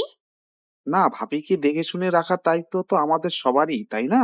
তোকে এত দায়িত্ব বহন করা লাগবে না, এখন নিজের জন্য কাউকে খোঁজে নে। আমার ভাগ্যে মনে হয় কেউ নেই। আমরা সবাই এভাবে কিছুক্ষণ আড্ডা দেওয়ার পর ক্লাস করতে গেলাম। 2টা ক্লাস করলাম, আর ভালো লাগছে না। তারপরে আমি, আশিক, হাসিব, সামি 4 জন গেলাম বাজারের দিকে। বাজারে গিয়ে ক্যারাম খেললাম, ধোয়া ছাড়লাম। আর কিছুক্ষণ আড্ডা দিলাম। একটু পরে ফোনটা বেজে উঠল। ফোন বের করে দেখলাম জান্নাত ফোন দিয়েছে। হ্যালো। ভাইয়া তুমি কোথায়? তাড়াতাড়ি ভার্সিটির দিকে আসো, ভার্সিটি বন্ধ হয়ে গেছে, ভাবিকে কোথাও খুঁজে পাচ্ছি না। আচ্ছা ঠিক আছে, আমি এক্ষুনি আসছি। দোস্ত তোরা থাক, আমার একটু কাজ আছে, আমি যাচ্ছি। তারপর আমি বাইকে স্টার্ট দিয়ে ভার্সিটির দিকে গেলাম। ভার্সিটিতে পৌঁছে দেখলাম জান্নাত বাইরে দাঁড়িয়ে আছে। নীলা কোথায়? ভার্সিটি বন্ধ হওয়ার পর সবাই যখন চলে যাচ্ছিল, আমি তখন অনেক খোঁজাখুঁজি করেছি, কিন্তু নীলা ভাবিকে কোথাও পাইনি। এত ছাত্রছাত্রীর ভিড়ে আমি ভাবিকে কোথায় খুঁজবো? আচ্ছা তুই কোনো চিন্তা করিস না, আমি খুঁজে বের করছি। তুই একটা রিক্সা নিয়ে বাসায় চলে যা। আচ্ছা ঠিক আছে ভাইয়া, ভাবিকে খুঁজে পেলে আমাকে ফোন করে জানিয়ে দিও। আচ্ছা ঠিক আছে। আমার তো মাথায় কোনো কাজ করছে না, আমি কোথায় খুঁজবো নীলাকে? বাড়িতে আম্মু আব্বু যদি জানতে পারে তাহলে আমাকে তো আস্ত রাখবে না। কোথায় গেল এইটুকু পিচ্চি মেয়েটা? ও তো গ্রামের মেয়ে, শহরের কিছুই ভালোভাবে চিনে না। এখন আমি কোথায় খুঁজবো নীলাকে?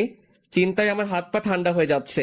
ভার্সিটির এদিক ওদিকে একটু খোঁজাখুঁজি করলাম, কিন্তু নীলাকে দেখতে পেলাম না। আজ নীলার যদি একটা কিছু হয়ে যায় তাহলে আমি নিজেকে ক্ষমা করব কিভাবে? ভীষণ দুশ্চিন্তা হচ্ছে। কি করব আমি? কোন দিকে যাব? ফোনটা বেজে উঠল। বের করে দেখলাম জান্নাত ফোন দিয়েছে। হ্যালো। ভাইয়া তুমি বাসায় চলে এসো, ভাবি চলে এসেছে। আচ্ছা ঠিক আছে, আসছি। যাক, এতক্ষণ একটা স্বস্তির নিঃশ্বাস ফেললাম। এই পিচ্চি মেয়েটার জন্য কতই না চিন্তা হচ্ছিল। আজকের মতো বেঁচে গেছি, এরপর থেকে আর এমন ভুল করা যাবে না। আমি বাইকটা স্টার্ট করে রওনা দিলাম বাসার উদ্দেশ্যে। বাসায় পৌঁছাতে পৌঁছাতে 2টা বেজে গেল। কলিং বেল দিতেই জান্নাত এসে দরজা খুলে দিল। ভাইয়া আম্মু খুব রেগে আছে কিন্তু। আমি ভেতরে চলে আসলাম। আম্মু সরাসরি আমার কাছে এসে আমার গালে একটা কষে থাপ্পড় বসিয়ে দিল। আমি চুপচাপ মাথা নিচু করে ফেললাম। এইরকম থাপ্পড় আমি মাঝে মধ্যে খাই, ব্যাপার না। তোর জ্ঞান বুদ্ধি কিছু আছে? এইটুকু একটা মেয়েকে ছেড়ে কোথায় গিয়েছিলি?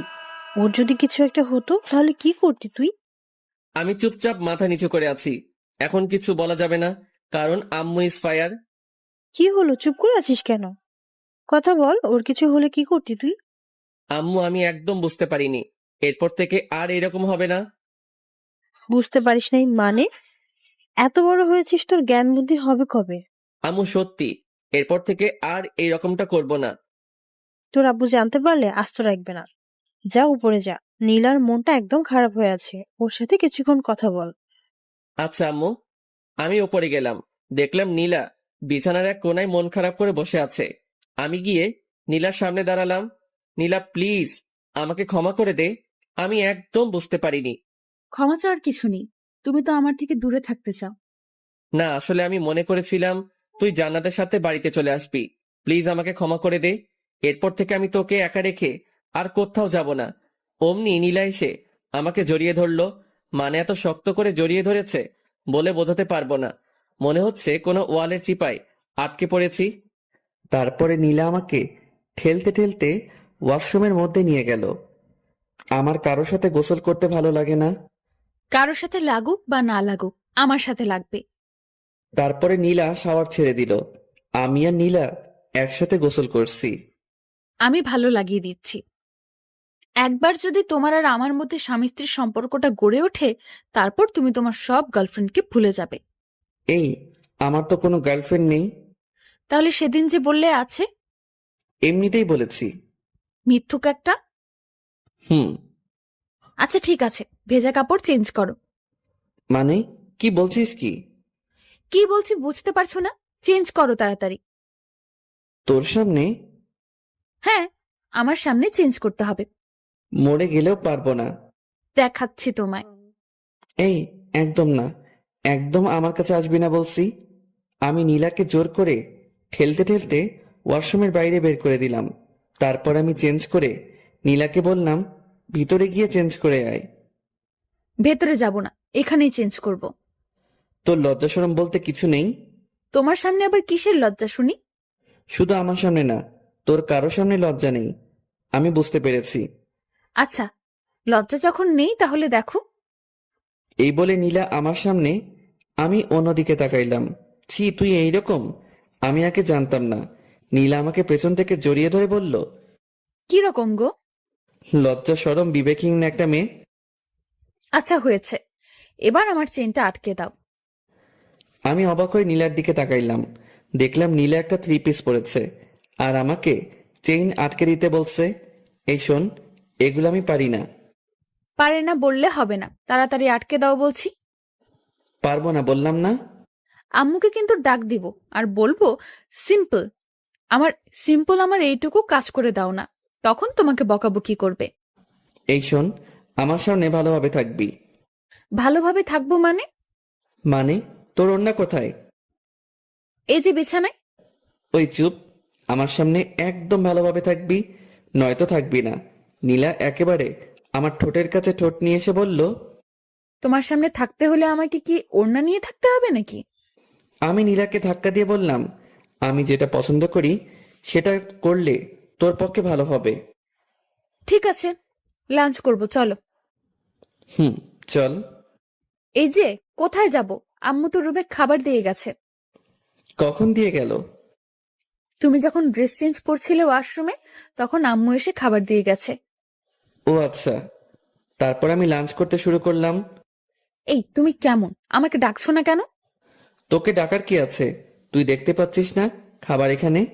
তাই বলে তুমি একা একা খাবে? আমাকে একবারও ডাকবে না? শোন, এত ঢং দেখার সময় নেই। তোর ইচ্ছা হলে খাবি, নয়তো খাবি না। নীলা আমার কাছে আসলো, এসে বলল, আমাকে খাইয়ে দাও। শখ কত? খাইয়ে দাও বলতেছি। কখনোই না। না খাইয়ে দিলে আমি কিন্তু তোমাকে বিরক্ত করব। বিরক্ত করি মানে? দেখবে। আমি কোনো কথা বললাম না, চুপচাপ খেয়ে যাচ্ছি। নীলা এসে আমার কোলের উপর বসলো। এই কি হচ্ছেটা কি? নাম বলছি। বললাম তো, খাইয়ে না দিলে বিরক্ত করব। আমি কখনোই তোকে খাইয়ে দেব না, নাম বলছি। না খাইয়ে দিলে আমিও নামবো না। শেষবারের মতো বলছি, নাম বলছি, না হলে কিন্তু ফেলে দেব। ফেলে দিলে তো আম্মু আছেই, আম্মুকে ডাকবো, তারপর কি হবে বুঝতেই পারছো। কি করব? এমন দুষ্টু মেয়ে আমি কখনো দেখিনি। আচ্ছা ঠিক আছে, নাম, আমি খাইয়ে দিচ্ছি। প্রথমেই খাইয়ে দিতে বললাম, দিলে না। এখন আমিও নামবো না। যত তাড়াতাড়ি খাইয়ে দিবে তত তাড়াতাড়ি নামবো, আর না হলে দিও না। আমার তো থাকতে ভালোই লাগছে। আর কি করব? নীলাকে খাইয়ে দিতে শুরু করলাম। না খাইয়ে দিলে তো আর নামবে না। আমি নীলাকে খাইয়ে দিচ্ছি, আর নীলা শুধু বারবার আমার হাতে কামড় দিচ্ছে। আমি চুপচাপ সব সহ্য করছি। তাড়াতাড়ি খাইয়ে না দিলে আমার কোল থেকে নামবে না। আচ্ছা, আমার খাওয়া শেষ, এবার তুমি খাও। আমি হাত ধুয়ে নিচ্ছি। এই তুমি শেষ করলে কেন? খাও বলছি। শোন, এত অত্যাচার রিমান্ডের আসামিকেও করে না, আর আমার খাওয়ার ইচ্ছা শেষ। তুমি এমন বলো না, আমি তোমাকে আর জ্বালাবো না, প্লিজ তুমি খেয়ে নাও। কোথা শেষ বললাম না? আচ্ছা, আমি তোমাকে খাইয়ে দিচ্ছি। কোনো দরকার নেই। আমি চুপচাপ বিছানায় গিয়ে শুয়ে পড়লাম। আমার কথা শুনলে না তো? আচ্ছা দেখাচ্ছি, আগে প্লেটগুলো পরিষ্কার করে আসি। একটু একটু ঘুম পাচ্ছে, ঘুমিয়ে পড়বো। এই মুহূর্তেই আবার রিমান্ড শুরু। মানে নীলা এসে খুব জোরে দরজা আটকে দিল। এই, এত শব্দ করছিস কেন? আর দরজা আটকে দিলি কেন? আমি কখনো দরজা আটকে দেই না। এখন আমি এসেছি, এখন থেকে দরজা আটকে দিতে হবে। আটকে দিতে হবে মানে? না মানে এখন তো আমরা রোম্যান্স করব, যদি কেউ রুমের মধ্যে চলে আসে তাই আটকে দিলাম। শোন, এখন আমি ঘুমাবো, একদম আমাকে বিরক্ত করবি না। বিরক্তি দেখছোটা কি? তুমি তো আমার একটা কথাও শুনো না, এখন তোমাকে দেখাচ্ছি। এই বলে নীলা আমার পেটের উপর উঠে বসলো। দেখ পিচ্ছি, আমাকে বিরক্ত করিস না। আমি না তোমার বউ? আমি ছাড়া তোমাকে কে বিরক্ত করবে, আদর করবে শুনি? লাগবে না তোর কোনো আদর। দেখো, তুমি কি চাও আমি আম্মুকে সব বলে দেই? বলে দেই মানে? এই যে আমাদের মধ্যে কোনো সম্পর্ক গড়ে ওঠেনি, এগুলো আম্মুকে বলে দেই। আমি কোনো কথা বললাম না। দেখো, আমি তোমার ভালোবাসা পাওয়ার চেষ্টা করছি, এমন কিছু করো না যাতে জোর করে সবকিছু আদায় করতে হয়, ঠিক আছে? অন্যদিকে তাকিয়ে শুয়ে রইলাম। নীলা আমার উপর শুয়ে পড়ল, তারপরে শুরু করলো পিচ্চির অত্যাচার। মানে গলায় গালে কিস করতে শুরু করলো, আবার পুরুষত্ব জেগে উঠতে শুরু করলো। আমি অনেক কষ্টে নিজেকে কন্ট্রোল করছি। তারপরে নীলা যা করলো সেটার জন্য মোটেও প্রস্তুত ছিলাম না। নীলাও ড্রেস খুলে ফেলেছে। আমি ধাক্কা দিয়ে নীলাকে আমার উপর থেকে সরিয়ে দিলাম। কি হচ্ছেটা কি এগুলো? না মানে আমার খুব গরম লাগছে। গরম লাগছে ঠিক আছে, তাই বলে এগুলো কেমন অসভ্যতা? নীলা আমার কোনো কথা শুনছে না। আমি ওর গালে একটা চড় বসিয়ে দিলাম। ফাইজলামির একটা সীমা থাকা দরকার। তোর অনেক পাগলামি আমি সহ্য করেছি, কিন্তু আর নয়। একটা কথা বলছি, ভালোভাবে শুনে নে। আমি তোকে কখনো আমার বউ হিসেবে মানি না। কথাগুলো বলেই আমি রুম থেকে বেরিয়ে পড়লাম। এই পিচিটার জন্য বাড়িতে থাকা যাবে না। দূর, কিছু ভালো লাগে না। কি করব? আমি বাইক নিয়ে বের হচ্ছি, এমন সময় আম্মু আমাকে ডাকলো। এই দুপুরবেলা কোথায় যাচ্ছিস? এখন দুপুর কোথায়? এখন তো বিকেল হয়ে এসেছে। তুই তো এত তাড়াতাড়ি বের হোস না, আজ হঠাৎ এত তাড়াতাড়ি বের হচ্ছিস যে? না আম্মু, একটু কাজ আছে, তার জন্য আগেই যাচ্ছি। ও আচ্ছা, ঠিক আছে, সাবধানে যাস। ঠিক আছে। তারপরে আমি বাইক নিয়ে বেরিয়ে পড়লাম বাজারের দিকে। এত সকাল সকাল তো কেউ আসবে না, সবাইকে একটা ফোন করি তাহলে আসবে। আমি সবাইকে ফোন দিয়ে বাজারে আসতে বললাম। আমি বাজারে পৌঁছাবার কিছুক্ষণ পর সবাই আসলো। তারপরে জমিয়ে আড্ডা দিতে শুরু করলাম। আজ একটু বেশি রাত করে ফেলেছি, মানে 10টা বেজে গেছে। হায় রে, ঘড়ির দিকে খেয়ালই করিনি। আজ যে বাড়িতে গেলে কি হবে? এমনিতেই দুপুরে আম্মু অনেক বকাবকি করেছে, তাড়াতাড়ি বাড়িতে যেতে হবে। আমি সবাইকে বাড়িতে যেতে বললাম। সবাই নিজ নিজ বাড়িতে চলে যাচ্ছি। বাড়িতে পৌঁছাতে আমার 10:30 বেজে গেছে। অনেক ভয়ে ভয়ে কলিং বেল দিলাম। আম্মু এসে দরজা খুলে দিল। আম্মু সরাসরি আমার কান ধরলো। এই বিলাই, কয়টা বাজে এখন? 10:30 আম্মু। খুব তো বড় গলায় বলেছিস 10:30। তোকে না আমি 9টার মধ্যে বাড়ি আসতে বলেছি? আসলে আব্বু, আজকে একটু আশিকের বাসায় ছিলাম, তাই আসতে আসতে একটু দেরি হয়ে গেছে। আচ্ছা হয়েছে, যা ফ্রেশ হয়ে আয়, ডিনার করবি। ঠিক আছে আব্বু, আজকের মতো মিথ্যা বলে বেঁচে গেলাম। তারপরে আমি ফ্রেশ হয়ে ডিনার করতে আসলাম। এ কি, তুই একা আসলি যে? নীলাকে ডেকে আনলি না? আমি মনে করেছি ও নিচে আছে। আচ্ছা, ডেকে আনছি। নীলাকে ডাকতে গেলাম। রুমের মধ্যে তো নীলাকে খুঁজে পাচ্ছি না। কোথায় গেল মেয়েটা? ওয়াশরুমে খুঁজলাম, নেই। তারপরে বেলকনিতে গেলাম, দেখলাম নীলা দাঁড়িয়ে আছে। নিচে চলো, আম্মু ডাকছে। আমার ক্ষুধা লাগেনি, আমি খাবো না। খাওয়ার জন্য নয়, তোকে ডাকছে। এই বলে আমি চলে আসলাম। নীলাও আমার পিছু পিছু আসলো। আম্মু, তুমি আমাকে ডেকেছো? অনেক রাত হয়েছে, আয় খেয়ে নে। আম্মু, আমার একদম ক্ষুধা লাগেনি। ক্ষুধা লাগেনি মানে? কি হয়েছে মা, বলতো? কই আম্মু, কিছু হয়নি তো। তোর মন খারাপ লাগছে? কি হয়েছে মা, আমাকে বল। না আম্মু, আমার কিছুই হয়নি, এমনিতেই ভালো লাগছে না। এদিকে আয় তো মা।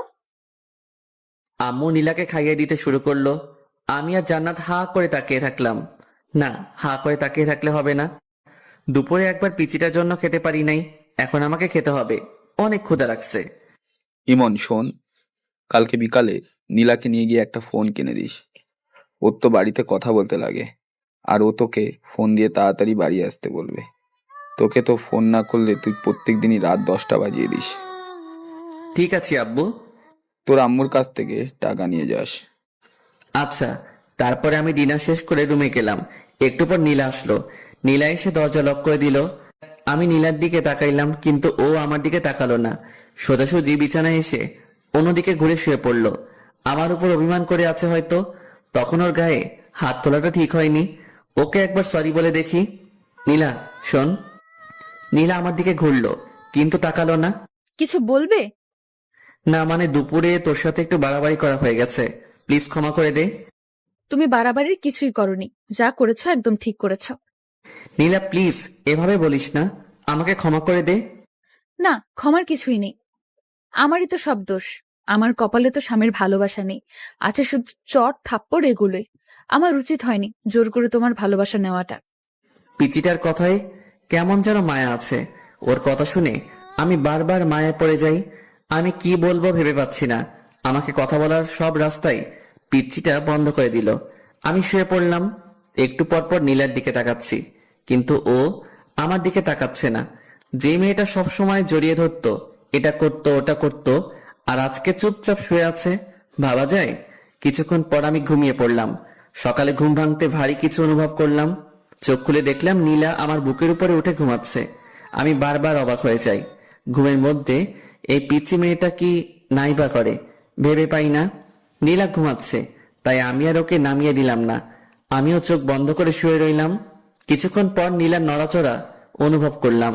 নীলার হয়তো ঘুমটা ভেঙে গেছে। নীলা আমাকে কয়েকটা কিস করে উঠে গেল। কি মেয়ে রে বাবা, কাল রাতে অভিমান করে আমার কাছে আসলো না, আবার আমি ঘুমানোর পর আমার বুকে আরো যে কিসব করে এগুলো তো বলতে পারছি না। আমি কিছুক্ষণ পর উঠে শাওয়ার নিলাম, তারপর রুমে এসে একটু পড়তে বসলাম। অনেকক্ষণ পর নীলা এসে বলল, ব্রেকফাস্ট করবে চলো, আর কলেজে যাওয়ার সময় হয়ে গেছে। আমি নীলার পিছু পিছু ব্রেকফাস্ট করতে গেলাম। ব্রেকফাস্ট শেষ করে রুমে এসে ভার্সিটিতে যাওয়ার জন্য রেডি হচ্ছি। নীলাও এসে রেডি হচ্ছে, ও তো কলেজে যাবে। কিরে, অভিমান কমেনি? না, কমেনি। কিভাবে কমবে? একটা কিস করতে দিলে কমবে। একটাই তো। হুম। আচ্ছা ঠিক আছে, একটার বেশি করবি না কিন্তু। আমার কথা শেষ না করতেই নীলা আমার কাছে এসে রেডি। আই, তুমি একটু বিছানায় বসো, না হলে কিস করে শান্তি পাবো না। আমি বিছানায় বসলাম। একটার বেশি করবি না কিন্তু। নীলা আমার দিকে এগোতে থাকলো। আমি চোখ নিচু করলাম। মুহূর্তের মধ্যেই নীলার ঠোঁট আমার ঠোঁটের সাথে মিশিয়ে দিল। আমি প্রথমে একটু ছাড়ানোর চেষ্টা করলাম, তারপরে নীলা আমার গলা জড়িয়ে ধরলো।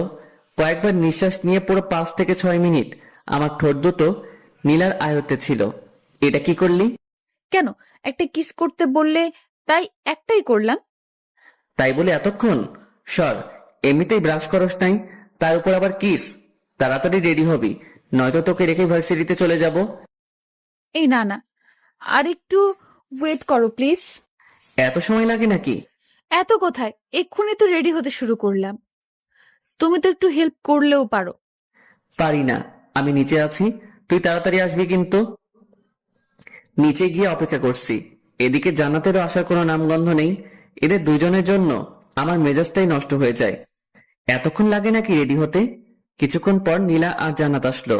এ কি, তুই এখনো রেডি হস নাই কেন? আমি আজকে যাব না ভাইয়া। কেন, সমস্যা কি? না, সমস্যা নেই। আজকে আমার কোনো বান্ধবী আসবে না, ফোন করেছিল, তাই আমিও যাব না। আচ্ছা ঠিক আছে। আমি বাইক বের করে স্টার্ট দিলাম, নীলাকে বসতে বললাম। নীলা উঠে বসলো, বসার সাথে সাথে আমাকে জড়িয়ে ধরলো। এই কি হচ্ছে এইসব? পরে যাবো যে, তাই ধরলাম। পরে যাবি, ঠিক আছে। তাই বলে এভাবে ধরতে হবে নাকি? আমি তো পিচ্ছি একটা মেয়ে, এভাবে না ধরলে পড়ে যাব। তুমি চুপচাপ বাইক চালাও তো। তারপরে আমরা দুজন ভার্সিটিতে যেতে লাগলাম। রাস্তার সব মানুষজন আমাদের দিকে তাকাচ্ছে। আমি বাইক থামিয়ে হেলমেট পরলাম, তারপরে আবার যেতে শুরু করলাম। এই হঠাৎ হেলমেট পরলে যে?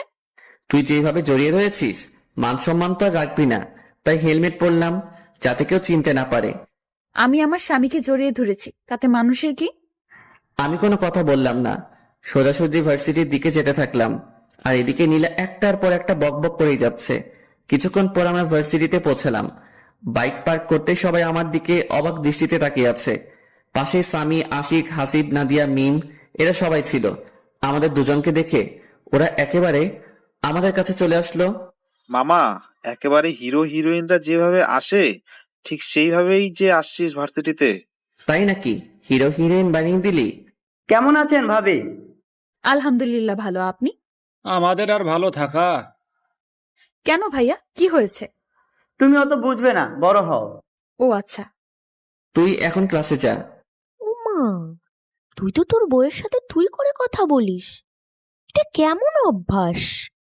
তোকে এত বুঝতে হবে না, ও একটা পিচ্চি, ওকে আমি যা বলবো ওকে তাই শুনতে হবে। এদিকে নীলা আমাকে আম্মুর ভয় দেখায়, আমাকেই ওর সব কথা শুনতে হয়। তাই বলে তুই তোর বউয়ের সাথে এইভাবে কথা বলতে পারিস না? চুপ থাক তুই। এই চল, প্রথম ক্লাস মিস করা যাবে না, প্রথমবার ক্লাস করছি, চল সবাই। আচ্ছা ঠিক আছে চল। তারপর আমরা সবাই ক্লাস করতে গেলাম। নীলাও গেল ক্লাস করতে। আমরা দুইটা ক্লাস করে বাইরে এসে আড্ডা দিচ্ছি, আর নীলা ওদিকে ক্লাস করেই যাচ্ছে। চল বাজারের দিকে যাই, সিগারেট না খেয়ে মাথাটা কেমন চক্কর দিচ্ছে। তোরা না কোনো দিনও ভালো হবি না, বুঝলি? এই, আমি ভালো হয়ে গেছি। তুই ভালো হবি এটাও আমাকে বিশ্বাস করতে হবে। বিশ্বাস অবিশ্বাস তোর কাছে। আমি তো বাজারে যাব না, আর সিগারেটও খাবো না। হতেই পারে বিয়ের পরে তুই সিগারেট খাওয়া ছেড়েই দিতে পারিস, বউয়ের শাসন বলে কথা না রে। বউয়ের শাসন মানে? ওর মতো একটা পিচ্চি মেয়ে আমাকে শাসন করবে? তুই এটা কিভাবে বলতে পারলি? না, হঠাৎ সিগারেট খাওয়া ছেড়ে দিলি তো, তাই আর বললাম। ওই তুই না কাল রাতে আমাদের সাথে সিগারেট খাইলি? শালা দিলি তো সব শেষ করে। আমি এদেরকে কোনো রকম বিশ্বাস করাচ্ছি যে আমি আর খাই না, আর তুই জল ঢেলে দিলি। আমি জানতাম ইমন কোনোদিনও সিগারেট খাওয়া ছাড়বে না, তাই কোনোদিনও ভালোও হবি না তুই, কুত্তা। কি? আমাকে কুত্তা বললি? থাম, তোকে দেখাচ্ছি। এই বলে আমি নাদিয়াকে মারতে শুরু করলাম। ওর নরম গালে আস্তে আস্তে চর বসাতে ভালোই লাগে। দিলি তো মেকআপটা নষ্ট করে, যা সর এখান থেকে। আচ্ছা, তোর 2-3 ইঞ্চি মেকআপ আমি ঠিক করে দিচ্ছি, ওয়েট। আমি হাত দিয়ে ঘষে নাদিয়ার মুখ একেবারে এলোমেলো করে দিলাম। একটু সাইডে লক্ষ্য করলাম, দেখলাম নীলা চোখ বড় বড় করে দাঁড়িয়ে আছে। কি রে, তোর ক্লাস শেষ? বাড়িতে চলো। আচ্ছা ঠিক আছে, চল। তারপরে আমরা সবাই নিজ নিজ বাড়িতে যেতে লাগলাম। নীলা দেখছি এবার আমাকে একটুও টাচ করছে না। আবার কি হলো? আসার সময় যেমন দুষ্টামি করছিল, ওর যে একটু পরপর কি হয় কিছুই বুঝতে পারি না। যাই হোক, বাড়ির দিকে যাই। কিছুক্ষণ পর আমরা বাড়িতে পৌঁছলাম। কলিং বেল দিতেই আম্মু দরজা খুলে দিল। আম্মু, তোমার ছেলে আজকে ভার্সিটিতে খুব বাজে কাজ করেছে। কি করেছে রে? তোমার ছেলেকে জিজ্ঞেস করো। এই, কি করেছিস তুই? কই কি করলাম? আমি তো কিছুই করি নাই। মিথ্যা বলছে আম্মু। আচ্ছা, কি করেছে তুই বল তো মা। তোমার ছেলে ভার্সিটির মেয়েদের মেকআপ ঠিক করে দেয় গালে হাত দিয়ে। নীলা এসব কি বলছে? আম্মু, ওইটা আমার বান্ধবী ছিল, আমরা ইয়ার্কি করছিলাম। গায়ে হাত দিয়ে কিসেরই আর কি? ফ্রেন্ডের মধ্যে তো একটু একটু এমন হয়। ঠিক আছে, কিন্তু গায়ে হাত দেওয়া যাবে না। এরপর থেকে যেন এরকম কথা না শুনি। ঠিক আছে আম্মু। তারপরে আমি রুমে গেলাম। আমার পিছু পিছু নীলাও রুমে আসলো। এই পিচ্ছি, তুই আম্মুকে বললি কেন? বলবোই তো, 100 বার বলবো। আমাকে বকা খাওয়াতে তোর ভালো লাগে? না, লাগে না। কিন্তু তুমি অন্য মেয়েদের গালে কেন হাত দিবে? ওটা তো আমার ফ্রেন্ড ছিল, ওর সাথে আমি মজা করছিলাম। তুমি মজা করো আর যাই করো, আমার ছাড়া অন্য কোনো মেয়ের গালে বা অন্য কোথাও স্পর্শ করতে পারবে না। কেন, তোর সমস্যা কোথায়? নীলা আমাকে জড়িয়ে ধরলো আর বলল, তুমি শুধু আমার, আমি ছাড়া কেউ তোমার ধারে কাছেও আসতে পারবেন না। ছাড় তো, এখন গোসল করব। ছাড়বো কেন? চলো, আমিও গোসল করব। না, আগে আমি, তারপরে তুই। বললাম না দুজন একসাথে। আমার কথা না শুনলে কি হবে সে তো দেখতেই পেলে একটু আগে। কবে মুক্তি পাবো তোর এই ঝামেলা থেকে? যেদিন আমাকে তোমার আপন করে নেবে সেদিনই তুমি মুক্তি পাবে। কোনো দিনও না। তাহলে কোনোদিনও মুক্তি পাবে না। আমি কোনো কথা না বলে ওয়াশরুমে গেলাম শাওয়ার নিতে। নীলাও আমার পিছু পিছু আসলো। আমি শাওয়ারটা ছেড়ে দিলাম। নীলা এসে আমাকে পেছন দিক থেকে জড়িয়ে ধরলো। গোসল করার সময় এগুলো কি ধরনের ফাজলামি? এগুলো ফাজলামি নয়, এগুলো ভালোবাসা। গোসল করার সময় কেউ ভালোবাসা প্রকাশ করে না। সবার সাথে আমার কোনো মিল নেই। আমার যখন যেটা ভালো লাগে আমি তখন সেটাই করি। তাহলে আমার সাথে কেন এগুলো করিস? তুই জানিস না কোনটা আমার ভালো লাগে আর কোনটা ভালো লাগে না? একবার আমাকে আপন করে নাও, তারপর থেকে তোমার সব কিছু ভালো লাগবে। ছাড়বি তুই আমাকে? একবার শক্ত করে জড়িয়ে ধরো, তাহলে ছাড়বো না। পারবো না, তাড়াতাড়ি ছাড় বলছি। আচ্ছা, এখন জোর করলাম না, কিন্তু লাঞ্চ করার পর আমাকে জড়িয়ে ধরবে, না হলে খবর আছে তোমার। তারপরে আমরা দুজন গোসল শেষ করলাম। এই, আমাকে একটা চিরুনি করে দাও না। মানে, আমি চিরুনি করতে পারি নাকি? পারবে, এদিকে এসো, একটু সাহায্য করো না। আমি কোনোদিনও কাউকে চিরুনি করে দেইনি। আজকে আমাকে দেবে, এসো প্লিজ প্লিজ প্লিজ। কি করব? এই প্রথম নীলার মাথায় চিরুনি করে দিলাম। নীলা তো মহা খুশি। তারপরে আমরা দুজন লাঞ্চ করতে গেলাম। আমি, নীলা, আম্মু, জান্নাত একসাথে লাঞ্চ করলাম। আব্বু কাজের ব্যস্ততায় আসতে পারে নাই। আম্মু, আমাকে তোমার মতো রান্না শেখাবে। আচ্ছা, শেখাবো, তুই আগে বড় হয়ে নে। আর কত বড় হব, তুমি আমাকে শিখিয়ে দেবে। আচ্ছা, তোকে সময় করে রান্না করা শেখাবো। আচ্ছা ঠিক আছে। ইমন, তোর আব্বু নীলাকে একটা ফোন কিনে দিতে বলেছে। আচ্ছা ঠিক আছে, একটা ফোন এনে দেব। ওকে নিয়ে যাবি, একটু তোর সাথে ঘুরবে। কিন্তু আম্মু। কোনো কিন্তু নয়, বিকালে দুজনে যাবি। আচ্ছা ঠিক আছে। তারপর আমি সবার আগে লাঞ্চটা শেষ করে রুমে গেলাম। কি করব আমি? নীলা খুব বাড়াবাড়ি করছে, ওকে নিয়ে আর পারছি না। আচ্ছা, ওকে কি কোনোভাবে ওর বাড়িতে পাঠিয়ে দেওয়া যায় না? দেখি কোনোভাবে সম্ভব হয় কিনা। অমনি নীলা রুমে আসলো, এসে দরজা আটকে দিল। আমি কোনো কথা বললাম না। ওর সাথে আমি কিছুতেই পেরে উঠছি না। কিভাবে পারবো? ও শুধু আম্মু আব্বুর ভয় দেখায়, আর আমি তো আম্মু আব্বুর বিরুদ্ধে যেতে পারবো না। কি ভাবছো গো? ভাবছি কিভাবে তোকে এই বাড়ি থেকে তাড়ানো যায়। বৃথা চেষ্টা করে কোনো লাভ নেই। নীলা আস্তে আস্তে আমার কাছে আসছে। আমি কিছু বলবো অমনি নীলা আমার মুখটা চেপে ধরলো। একটা কথাও বলবে না। আমি যা করব সবকিছুই চুপচাপ সহ্য করবে। তাই বলে আমি চুপ করে আছি, আর এদিকে নীলা আমার উপর অত্যাচার চালাচ্ছে। কখনো লিপকিস দিচ্ছে, কখনো গালে। একটা সময়ও থেমে থাকছে না। মেনে নিতেও পারছি না, ছেড়ে দিতেও পারছি না। কি করব? ঝুলন্ত অবস্থায় আছি। এভাবে বিকেল পর্যন্ত সহ্য করতে হলো নীলার পাগলামি। এইটুকু একটা পিচ্চি মেয়ে এত কিছু বোঝে কিভাবে আমি ভেবে পাই না। পিচ্চি কিন্তু যেগুলো করে মনে হয় কত কত বছরের অভিজ্ঞতা। আমি বিছানা থেকে উঠে ফ্রেশ হতে গেলাম। ঠোঁট আর গাল নীলা একেবারে শেষ করে দিয়েছে। এখন আমার যেতে হবে নীলাকে নিয়ে শপিং এ, ফোন কিনতে। এ তো আরেকটা ঝামেলা। এইটুকু একটা পিচ্চি মেয়ের সাথে বেড়াতে আমার একদম ভালো লাগে না। আমি রুমে এসে ফোন টিপতে লাগলাম। আচ্ছা, আমি কি পরবো? শাড়ি পরলে কি ভালো লাগবে? তাড়াতাড়ি রেডি হবি, বেশিক্ষণ অপেক্ষা করতে পারবো না। তুমি সব সময় একটু বেশি কথা বলো। শোনো, আমি নীল শাড়ি পরবো আর তুমি একটা নীল পাঞ্জাবি পরবে, ঠিক আছে? নীলা আলমারি থেকে একটা নীল পাঞ্জাবি বের করলো, আর ওর জন্য নীল শাড়ি। তোকে বললাম না এখন পাঞ্জাবি পরবো না? আমি যখন বলেছি তোমাকে পরতেই হবে। এদিকে এসো তো। নীলা আমার শার্ট খুলে পাঞ্জাবি পরিয়ে দিল। এই, আমাকে শার্টটা পরিয়ে দাও না। আমি পারি না, তুই একা একাই পর। আমি বাইরে যাচ্ছি। এই, তোমাকে বাইরে যেতে বলেছি। এদিকে আসো। তুমি একটু শাড়ির কুচিটা ধরো। কি আর করব? আমি গিয়ে নীলা শাড়ির কুচিটা ধরলাম। এতক্ষণ লাগে নাকি শাড়ি পরতে? তাড়াতাড়ি পর বলছি। তাড়াতাড়ি করছি, একটু ওয়েট করো। আর কতক্ষণ লাগবে? এই তো হয়ে গেছে, এবার কুচিটা দিয়ে দাও। কি? আমি কখনোই পারবো না। তুমি পারবে, তোমার 14 গোষ্ঠী পারবে। তাহলে 14 গোষ্ঠীর কাছ থেকে পরিয়ে নেব। আমি পারবো না। দাও বলছি। তুমি না ছেলে, এত ভয় কিসের তোমার? তাই বলে তোর ওখানে কুচি দিয়ে দেবো নাকি? দেরি হয়ে যাচ্ছে, তাড়াতাড়ি দাও। তারপর আমি কাঁপতে কাঁপতে নীলার কুচিটা দিয়ে দিলাম। নীলা আমার হাত ওর ওখানে চেপে ধরলো। আমি তো লজ্জায় একেবারে শেষ। কিছু বলতেও পারছি না, কিছু করতেও পারছি না, শুধু মাথা নিচু করে আছে। এদিকে নীলাও লজ্জায় লাল হয়ে আছে, কিছু বলতে পারছে না, শুধু মুচকি হাসছে। এভাবে নীরবময় কিছু মুহূর্ত কাটলো। কিছুক্ষণ পর আমি হাতটা সরিয়ে নিলাম আর অন্যদিকে তাকালাম।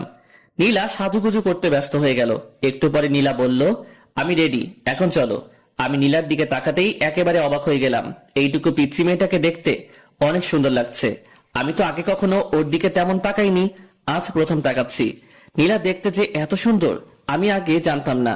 এই, কি দেখছো? আমার লজ্জা করে না বুঝি? কোথায় কি দেখছি? চলো তাড়াতাড়ি। হয়েছে, আর মিথ্যে বলতে হবে না।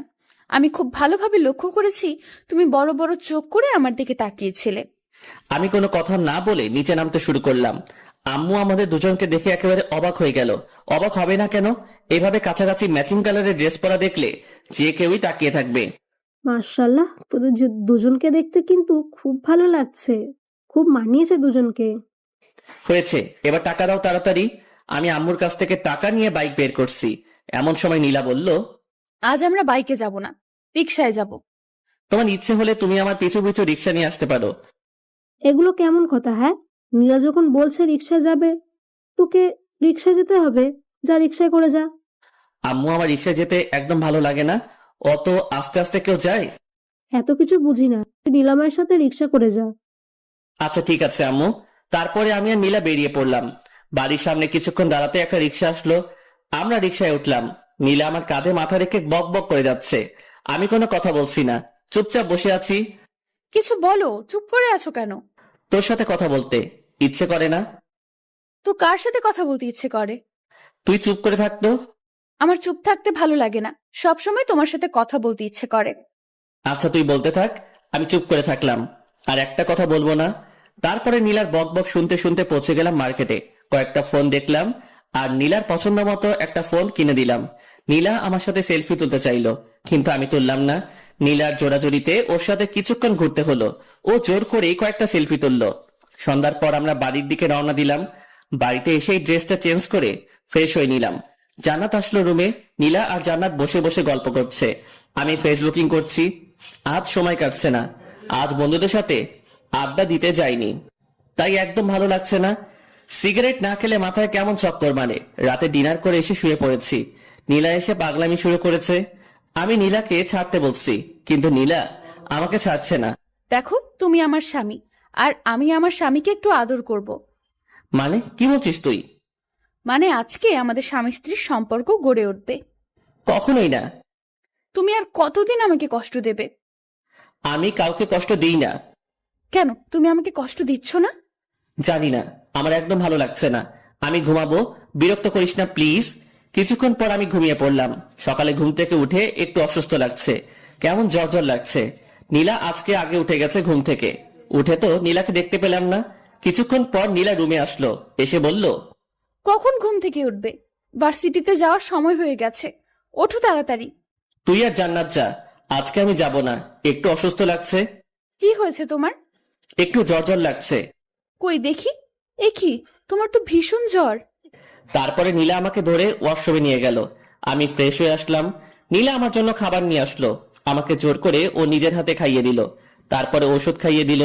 নীলার সেবা যত্নে আমি খুব তাড়াতাড়ি সুস্থ হয়ে গেলাম। এই কয়দিন আমি বুঝলাম নীলা সত্যি আমাকে খুব ভালোবাসে।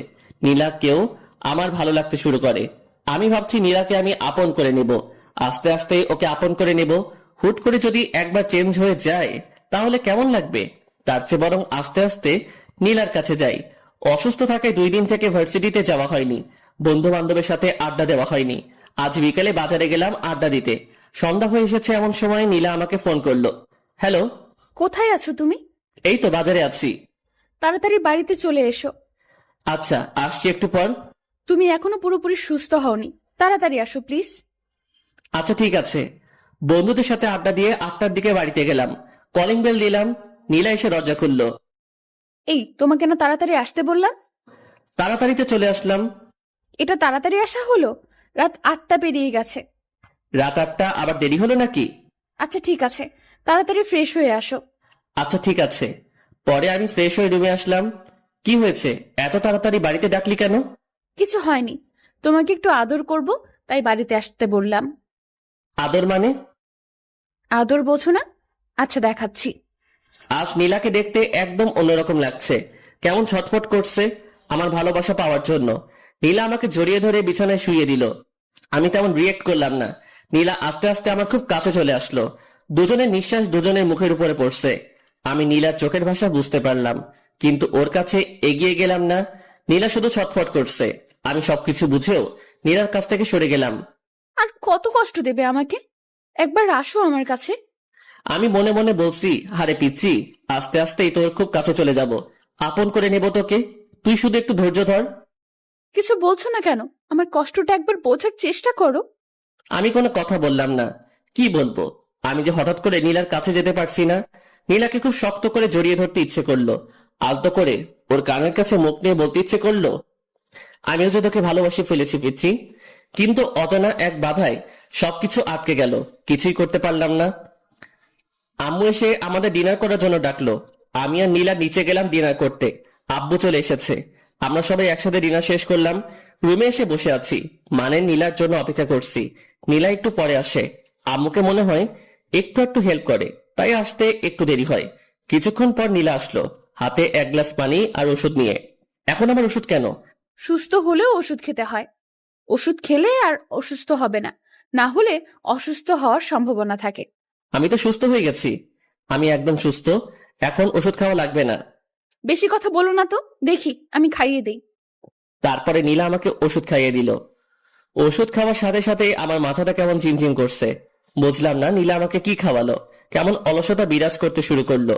মনে হচ্ছে নীলা হয়তো আমাকে ঘুমের ওষুধ খাওয়ালো, কিন্তু নীলা আমাকে ঘুমের ওষুধ খাওয়াতে যাবে কেন? নীলা আমার কাছে আসলো, এসে বলল, আজ তোমাকে আমি আপন করে নেব, কেউ আটকাতে পারবে না। আমি বুঝতে পারলাম নীলা আমাকে ঘুমের ওষুধ খাইয়েছে, কিন্তু নীলা আমার কাছে আসার জন্য এটা করতে পারলো? আমি কিছুই করতে পারছি না, ভীষণ ঘুম পাচ্ছে। নীলা আমার কাছে আসলো, এসে আমার শার্টটা খুলে দিল। নীলাকে আটকাতে পারছি না, মানে ঘুমের ওষুধ খাওয়ার পর আমি কোনো শক্তি পাচ্ছি না। নীলা আস্তে আস্তে আমার খুব কাছে চলে আসলো। আমি কিছুতেই মানতে পারছি না নীলা আমাকে ঘুমের ওষুধ খাইয়ে এগুলো করছে। তারপরে নীলা আমাকে কিস করতে শুরু করলো। আজ নীলার হাত থেকে আমার নিস্তার নেই, একেবারে শেষ করে ফেলবে। নীলা ওর ড্রেস খুলে ফেললো। এখন আমাদের দুজনের শরীরে একটা সুতা পর্যন্ত নেই। নীলা আমার খুব কাছে চলে আসলো। আমি নীলাকে আটকাতে পারলাম না। সবকিছু শেষ করে ফেললো। নীলার প্রতি আমার অনেক রাগ হলো। ও আমাকে ঘুমের ওষুধ খাইয়ে নীলাকে মারতে ইচ্ছে করছে, কিন্তু আমি উঠে বসার মতো শক্তি পাচ্ছি না। নীলা আমার উপরে শুয়ে আছে, একটু পর পর আমার দিকে তাকাচ্ছে। কিছুক্ষণ পর নীলা আমাকে বিছানা থেকে তুলে ওয়াশরুমে নিয়ে গেল। দুজনে একসাথে শাওয়ার নিলাম। শাওয়ার নেওয়ায় আমার ঘুম একেবারে ভেঙে গেল। আমার নিজের প্রতি অনেক রাগ হতে শুরু করলো। নীলা আমার সাথে এগুলো করলো, অথচ আমি ওকে আটকাতে পারলাম না। আমি ড্রেস চেঞ্জ করে রুমে চলে আসলাম। আজ নীলার খবর আছে। ও কি করলো আমার সাথে? নীলা ওয়াশরুম থেকে বেরিয়ে আসতে আমি ওকে একটা চড় বসিয়ে দিলাম। তুই এটা কি করলি আমার সাথে? যা করেছি একদম ঠিক করেছি, এটা ছাড়া আমার কোনো উপায় ছিল না। নীলার কথা শুনে আমার রাগ আরো বেড়ে গেল। আমি খাটের রেলিং খুলে নীলাকে মারতে শুরু করলাম। অনেক মারলাম নীলাকে। মারতে মারতে লোহার রেলিংটা ভেঙে ফেললাম। নীলা কাঁদতে কাঁদতে বলল, তোমাকে আপন করে নেওয়া কি আমার অপরাধ? আমি কি আমার স্বামীর ভালোবাসা কোনোদিনও পাবো না? কেন বিয়ে করেছো আমাকে? আমার কি একটা স্বপ্ন থাকতে পারে না? তুই আমার চোখের সামনে থেকে সর। তোর মতো পিচ্চি মেয়েকে আমার সহ্য হয় না। আমি কখনো তোকে বিয়ে করতে চাইনি। আম্মু আব্বু আমাকে জোর করে তোর সাথে বিয়ে দিয়েছে। আসলেও তো তোমাকে তো জোর করে বিয়ে দিয়েছে। জোর করে তো আর ভালোবাসা পাওয়া যায় না। আমি এটা ভুলেই গিয়েছিলাম। মুক্ত করে দিচ্ছি আমি তোমাকে। আর কখনো বিরক্ত করব না। চলে যাব আমি তোমার কাছ থেকে অনেক দূরে। আমাকে প্লিজ ক্ষমা করে দিও। আর কখনো তোমাকে এই পিচ্চির জ্বালা সহ্য করতে হবে না। মুক্ত করে দিলাম। খুব ভালোবাসি তোমায়। আমি কোনো কথা বললাম না। নিজের প্রতি নিজেরই ঘৃণা জন্মালো। আমি নীলা কি মারলাম? কি করে ওর মতো একটা পিচ্চি মেয়েকে মারতে পারলাম? খুব ভুল করে ফেললাম আমি। এক্ষুনি ওর কাছ থেকে ক্ষমা চেয়ে নেব আর ওকে আমার বউয়ের মর্যাদা দেব। আমি পিছনে তাকাতেই নীলাকে দেখতে পেলাম না। বুকের মধ্যে কেমন ধুক করে উঠল। রুমের মধ্যে নীলাকে খুঁজলাম, কিন্তু পেলাম না। ওয়াশরুমে গেছে হয়তো। ওয়াশরুমে গেলাম, কিন্তু নীলাকে পেলাম না। কোথায় গেল নীলা? আমি বেলকনিতে গেলাম, কিন্তু নীলাকে পেলাম না। আমি নিচে গিয়ে নীলাকে ডাকতে লাগলাম। আমি সারা বাড়িতে খুঁজে নীলাকে পাচ্ছি না। আমার চিৎকার করে ডাকায় আম্মু আব্বু জান্নাত এরা সবাই বেরিয়ে আসলো। কি হয়েছে? এত জোরে জোরে নীলাকে ডাকছিস কেন? কোথায় গিয়েছে ও? আম্মু, আমি নীলাকে খুঁজে কোথাও পাচ্ছি না। পাচ্ছি না মানে? কোথায় যাবে এত রাতে? বাড়িতে আছে, দেখ ওয়াশরুমে গেছে হয়তো। না আম্মু, ওয়াশরুমে আমি খুঁজেছি। সারা বাড়িতে নীলাকে খুঁজতেছি, কিন্তু কোথাও পাচ্ছি না। কি বলছিস কি? কিছু হয়েছে তোদের মধ্যে? তারপর আমি সব ঘটনা খুলে বললাম। মানে নীলাকে বউয়ের অধিকার দেইনি, এসব কথা বললাম। তুই এটা কিভাবে করতে পারলি? যেখান থেকে পারিস তাড়াতাড়ি নীলাকে নিয়ে আয়। আনবো আম্মু, আমি নীলাকে খুঁজে আনবো। আমি নীলাকে কোথাও যেতে দেব না। তারপর আমি বাড়ি থেকে বেরিয়ে পড়লাম নীলাকে খুঁজতে। কোথায় খুঁজবো আমি নীলাকে? কোথায় গেল মেয়েটা? আশেপাশে অনেক খোঁজাখুঁজি করলাম, কিন্তু নীলাকে কোথাও পেলাম না। চোখ দিয়ে জল গড়িয়ে গড়িয়ে পড়ছে। নিজেকে ভীষণ অপরাধী মনে হচ্ছে। আমার কান্না কোনোভাবে থামছে না। আমি নীলাকে খুঁজতে খুঁজতে রাস্তার মাঝখানে চলে আসি। এমন সময় একটা মিনি ট্রাক এসে আমাকে ধাক্কা দেয়। 3 দিন পর আমার জ্ঞান ফেরায়। আমি নিজেকে হাসপাতালে আবিষ্কার করলাম। আশেপাশে লক্ষ্য করলাম, দেখলাম আম্মু চেয়ারে বসে আছে। আম্মু, আমি এখানে কেন? 3 দিন আগে একটা ট্রাকের সঙ্গে তুই অ্যাক্সিডেন্ট করেছিলি। আমার সবকিছু মনে পড়ে গেল। আমি উঠে বেরিয়ে যেতে লাগলাম। আম্মু আমাকে আটকালো। কোথায় যাচ্ছিস তুই? আম্মু, নীলাকে খুঁজে বের করতে হবে। নীলাকে সবাই খুঁজছে, তুই এখন অনেক অসুস্থ, তোকে এখন যাওয়া লাগবে না। না আম্মু, নীলাকে আমি খুঁজতে যাব। নীলার সাথে আমি খুব অন্যায় করেছি। ওকে যেখান থেকে হোক আমাকে খুঁজে বের করতেই হবে। আচ্ছা ঠিক আছে, আগে সুস্থ হয়ে নে, তারপর খুঁজিস। আর শোন, নীলা হয়তো বা অ্যাক্সিডেন্ট করেছে। অ্যাক্সিডেন্ট করেছে মানে? কোথায় নীলা?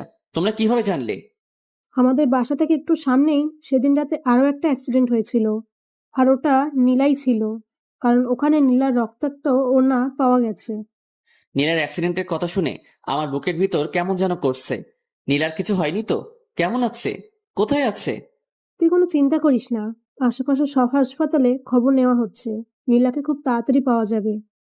আম্মুর কথায় একটু স্বস্তি পেলাম, কিন্তু থাকতে পারছি না। না, আমাকে এখন নীলাকে খুঁজতে যেতে হবে। আমি কারো উপরে ভরসা পাচ্ছি না। আমি নিজে নীলাকে খুঁজে বের করব। আমি কারো কথা না শুনে হাসপাতাল থেকে বেরিয়ে পড়লাম। আশেপাশে আমি নীলাকে খুঁজতে শুরু করলাম। আমি কয়েকটা হাসপাতালে খোঁজ নিলাম, কিন্তু ওরা কেউ নীলার ব্যাপারে কিছু বলতে পারলো না। আমার মাথায় হাতে পায়ে সব জায়গায় ব্যান্ডেজ।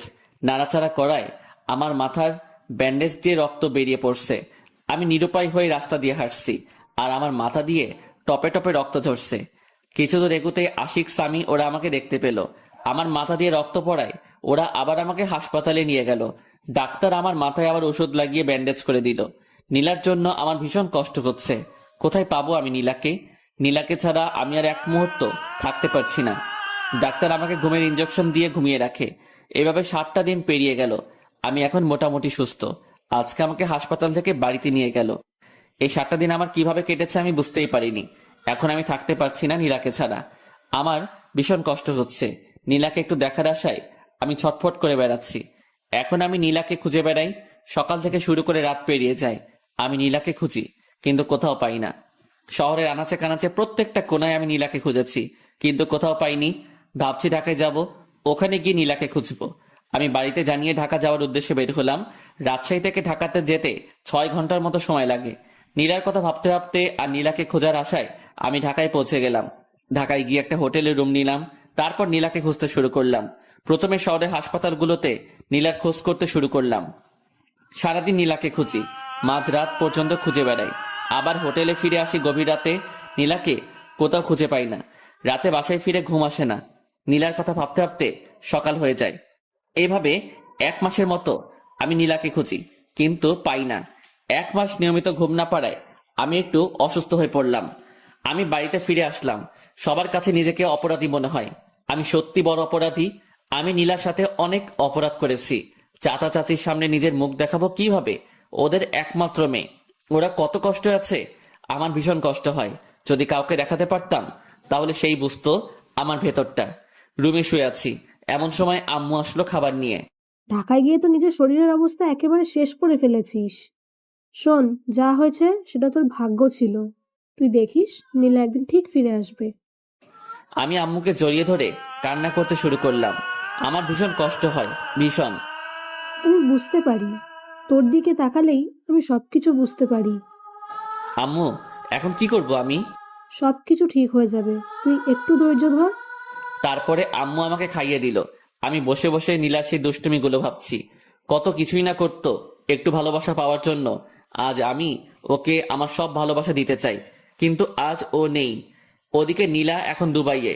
নীলা সেদিন রাতে বাড়ি থেকে বের হওয়ার পর কোথায় যাবে, কি করবে, এসব ভাবতে ভাবতে রাস্তা দিয়ে হাঁটছিল। নীলা তো এই মুখ নিয়ে বাসায় ফিরে যেতে পারবে না। নীলা রাস্তা দিয়ে যাওয়ার সময় একটা কারের সাথে ধাক্কা খায়। নীলার মাথায় ভীষণ আঘাত পায়। গভীর রাত্রে রাস্তায় কেউ ছিল না। কারের ড্রাইভারটি নীলাকে তুলে হসপিটালে নিয়ে যায়। কারের ড্রাইভারটির নাম সাইদ। সাইদ নীলাকে হসপিটালে নিয়ে যাওয়ায় নীলাকে হালকা চিকিৎসা দেয়। ডাক্তার বলেন রোগীর মাথায় ভীষণ আঘাত লেগেছে, একটা অপারেশন করাতে হবে। আর আমরা এই গুরুত্বপূর্ণ অপারেশনটি করতে পারবো না। রোগীকে উন্নত চিকিৎসার জন্য ঢাকায় নিয়ে গেলে ভালো হয়। আর অপারেশনটা যত তাড়াতাড়ি হবে রোগীর জন্য ততই ভালো। অপারেশনে যদি কোনো ত্রুটি হয় তাহলে রোগীর স্মৃতিশক্তি হারিয়ে যেতে পারে। এমন সময় সাইদ পড়ল ভীষণ বিপদে। সাইদ কি করবে, কিভাবে নীলার ভালো অপারেশন করাবে? সাইদ তার বাড়ির লোকজনের সঙ্গে কথা বলবে। সাইদ সহ ওদের পরিবারের সবাই প্রবাসে বসবাস করে, মানে দুবাইয়ে থাকে। সাইদ বাংলাদেশে বেড়াতে এসেছে। সাইদের বাড়ির লোকজন বলল মেয়েটিকে নিয়ে দুবাই চলে আয়, এখানে ওকে উন্নত চিকিৎসা দিলে ও খুব তাড়াতাড়ি সুস্থ হয়ে যাবে। সাইদ ডাক্তারের সঙ্গে কথা বলে নীলাকে দুবাই নিয়ে যাওয়ার ব্যবস্থা করলো। নীলা মাথায় ভীষণ আঘাত পাওয়ায় জ্ঞান হারিয়ে ফেলেছে। এখনো পর্যন্ত নীলা অজ্ঞান হয়ে আছে। ওখান থেকে নীলাকে দুবাইয়ে নিয়ে যেতে একদিন সময় লাগলো। তারপর নীলাকে দুবাইয়ের সবচেয়ে ভালো একটা হসপিটালে শিফট করা হলো। দুবাইয়ের ডাক্তাররা নীলার অপারেশন করতে শুরু করলো। মাথায় আঘাত, খুব গুরুত্বপূর্ণ একটা অপারেশন। অপারেশন করতে প্রায় 3 ঘন্টার মতো সময় লাগলো। ডাক্তার বলেছে অপারেশন সাকসেসফুল, কিন্তু নীলার জ্ঞান ফিরতে অনেক দেরি হবে। নীলা কোমায় চলে গেছে। এখান থেকে জ্ঞান ফিরতে কত সময় লাগবে তা বলা সম্ভব নয়, তবে ডাক্তারদের ধারণা মতে 2-3 মাস সময় লাগতে পারে। এদিকে 1 মাস পেরিয়ে গেছে। আমি নীলাকে শহরের আনাচে কানাচে খুঁজে বেড়াই। কেউ নীলার একটু খোঁজও দিতে পারে না। রাত দিন এক করে আমি নীলাকে খুঁজে বেড়াই। আশা একটাই, নীলাকে আমি একদিন ঠিক খুঁজে পাবো। আব্বু পুলিশকে জানিয়েছিল। পুলিশেরও নীলাকে অনেক খোঁজার ব্যবস্থা করেছে, কিন্তু তারাও ব্যর্থ। এইভাবে নীলাকে খুঁজতে খুঁজতে আর বুকে কষ্টের পাহাড় জমিয়ে থাকতে থাকতে আরো 2টা মাস কেটে গেল। আজ 3 মাস পেরিয়ে গেল। নীলার কোনো খবর নেই। আমি এখনো নীলাকে খুঁজে বেড়াই। একদিন লাঞ্চ করছি, এমন সময় আম্মু বলল, দেখ, নীলাকে তো অনেক খুঁজলি, কোথাও পেলি না। ভাগ্যে থাকলে একদিন নীলা ঠিক ফিরে আসবে। তার চেয়ে বরং তুই আবার ভার্সিটিতে যা, ক্লাস কর, তোর সময় কেটে যাবে। আচ্ছা আম্মু, কালকে থেকে ভার্সিটিতে যাব। ওদিকে 3 মাস পর নীলার জ্ঞান ফিরল। ডাক্তাররা আগে থেকে বলেছিল যে আজকে বিকেল 3টা-4টার মধ্যে নীলার জ্ঞান ফেরার সম্ভাবনা রয়েছে। তাই সাইদ সহ ওর আব্বু আম্মু ওরা হসপিটালে এসে বসে থাকে নীলার জ্ঞান ফেরার আশায়। নীলার জ্ঞান ফিরে এসে দেখলো সে একটা হসপিটালে। আশেপাশে লক্ষ্য করতে দেখলো 3 জন বসে আছে। আমি এখানে কেন? আপনি এখন দুবাইয়ে আছেন। 3 মাস আগে আমার কারের সঙ্গে আপনার অ্যাক্সিডেন্ট হয়, আর আপনাকে উন্নত চিকিৎসার জন্য দুবাইয়ে আনা হয়। নীলার আস্তে আস্তে সবকিছু মনে পড়ে গেল। সাইদের মা নীলাকে উদ্দেশ্য করে বলল, কি নাম তোমার? আমার নাম নীলা। তোমার কি বাসার কথা কিছু মনে পড়েছে? হ্যাঁ, আমার সবকিছু মনে পড়ছে। খুব ভালো। তুমি কোনো চিন্তা করো না, তোমাকে তোমার বাসায় পৌঁছে দেওয়া হবে। নীলা মুখ গোমরা করলো। কি তোমার বাসার কথা বলায় তুমি মন খারাপ করলে কেন? কি হয়েছে? তোমার সবকিছু আমাকে খুলে বলো। তারপরে নীলা সবকিছু খুলে বলল। বুঝলাম, ছেলেটি এত খারাপ, তোমাকে এভাবে কষ্ট দিল। না, ওকে খারাপ বলবেন না। যতই হোক, ও আমার স্বামী। এত কিছুর পরও তুমি ওকে স্বামী বলছো? হাজার অপরাধ করলেও আমার স্বামী। আমি ওকে ভীষণ ভালোবাসি। তাহলে তুমি এখন তোমার স্বামীর কাছে ফিরে যাও, এটাই তোমার জন্য ভালো হবে। না, ও আমাকে মেনে নেবে না, কারণ আমি অনেক পিচ্ছি। ও পিচ্ছি মেয়েদের পছন্দ করে না। তাহলে তুমি এখন কি করবে? যেদিকে দু চোখ যায় চলে যাব, কিন্তু আমি ওর কাছে কখনোই ফিরে যাব না। আচ্ছা, আজ থেকে তুমি আমার বাসায় থাকবে। আমার কোনো মেয়ে নেই, তুমি আজ থেকে আমার বাড়ির মেয়ে। নীলা কাঁদতে কাঁদতে আন্টিকে জড়িয়ে ধরলো। আন্টি, তোমরা খুব ভালো, খুব ভালো। আচ্ছা, আমাকে আন্টি বলে ডাকবে না, আজ থেকে আমাকে আম্মু বলে ডাকবে, ঠিক আছে? ঠিক আছে আম্মু। আরো 7 দিন পর নীলা পুরোপুরি সুস্থ হওয়ায় নীলাকে সাইদের বাসায় নিয়ে যাওয়া হলো। নীলা এখন নতুন বাবা মা পেল। এদিকে আমি ভার্সিটিতে যাওয়া শুরু করেছি। ভার্সিটিতে গিয়ে নিয়মিত ক্লাস করি। নীলার স্মৃতি আঁকড়ে আজও নীলাকে খুঁজে বেড়াই। নীলা সেই রক্তমাখা ওড়নাটা এখনো আমার কাছে আছে। ওড়নাটা সব সময় আমার কাছে রাখি। সেই রক্তমাখা ওড়না, এখন তো আর রক্ত নেই, সাদা ওড়না, লাল লাল সব দাগ আছে। সাইদের বাবার একটা নিজস্ব কোম্পানি আছে। নীলা সব সময় বাড়িতে বসে থাকে, তাই নীলা ওর নতুন আম্মুকে অনেক বুঝিয়ে ওদের কোম্পানিতে যায়। ওখানে নীলাকে সবাই ম্যাডাম বলে সম্মান দেয়।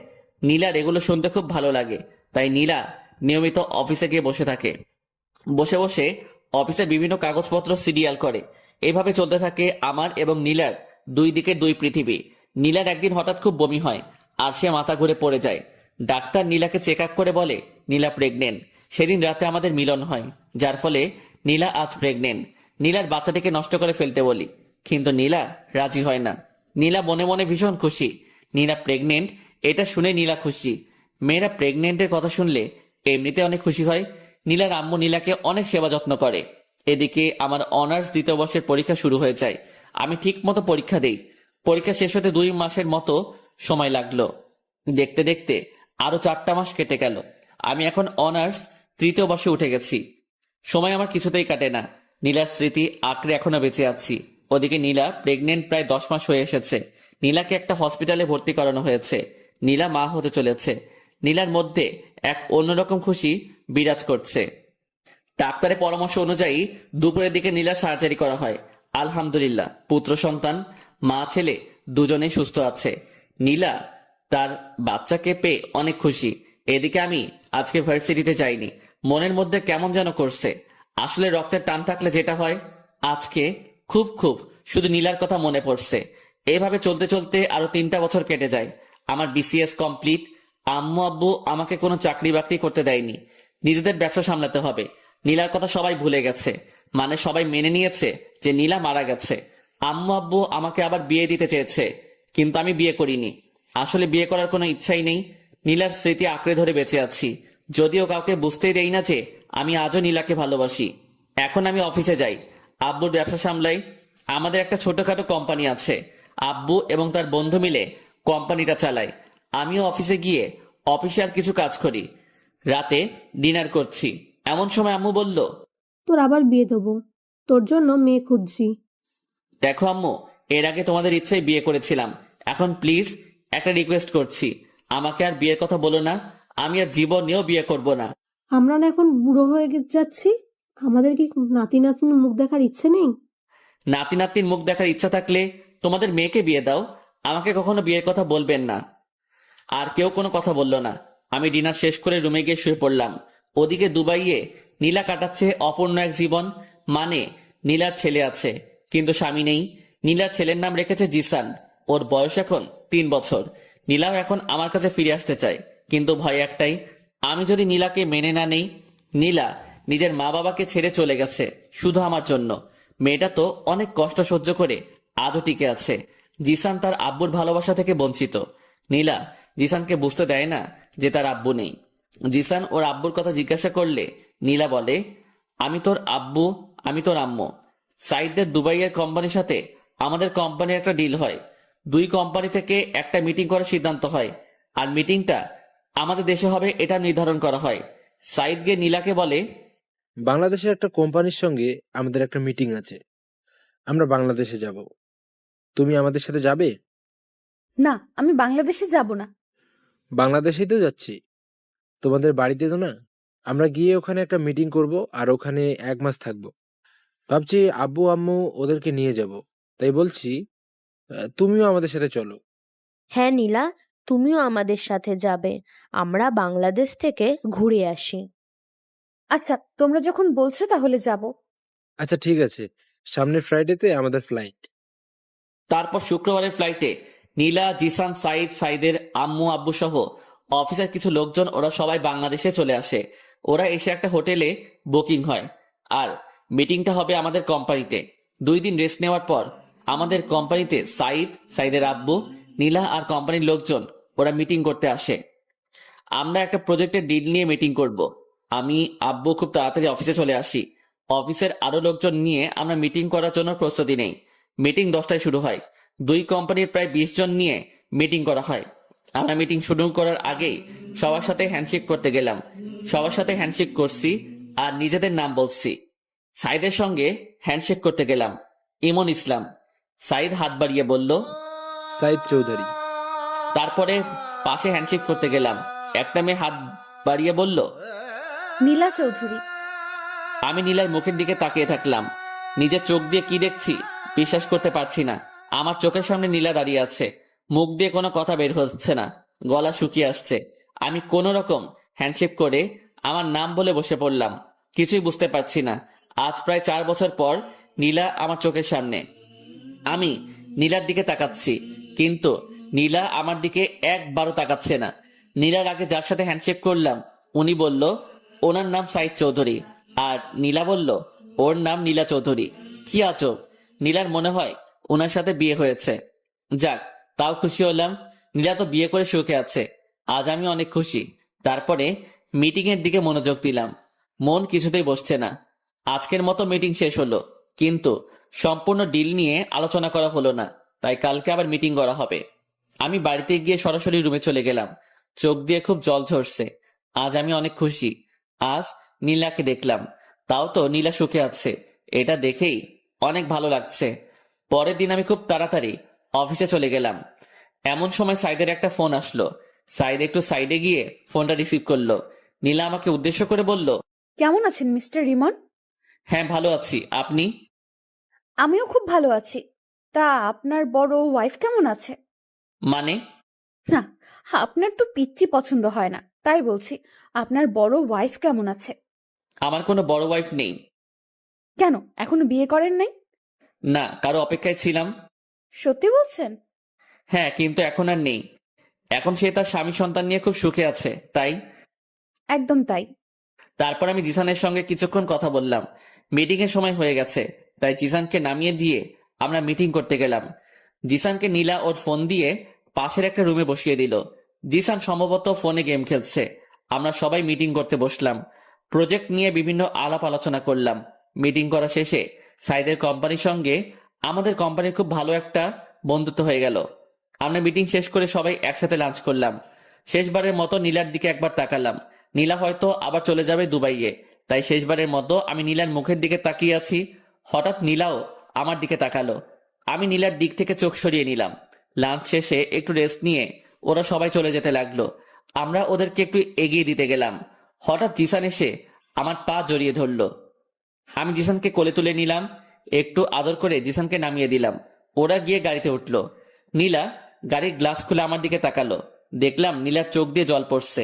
আমার সাথে অনেকদিন পর দেখা হলো, তাই হয়তোবা কাঁদছে। এটা খানিকের কষ্ট, একটু পরে আবার ঠিক হয়ে যাবে। আমিও গাড়ি ড্রাইভ করে বাড়িতে চলে আসলাম।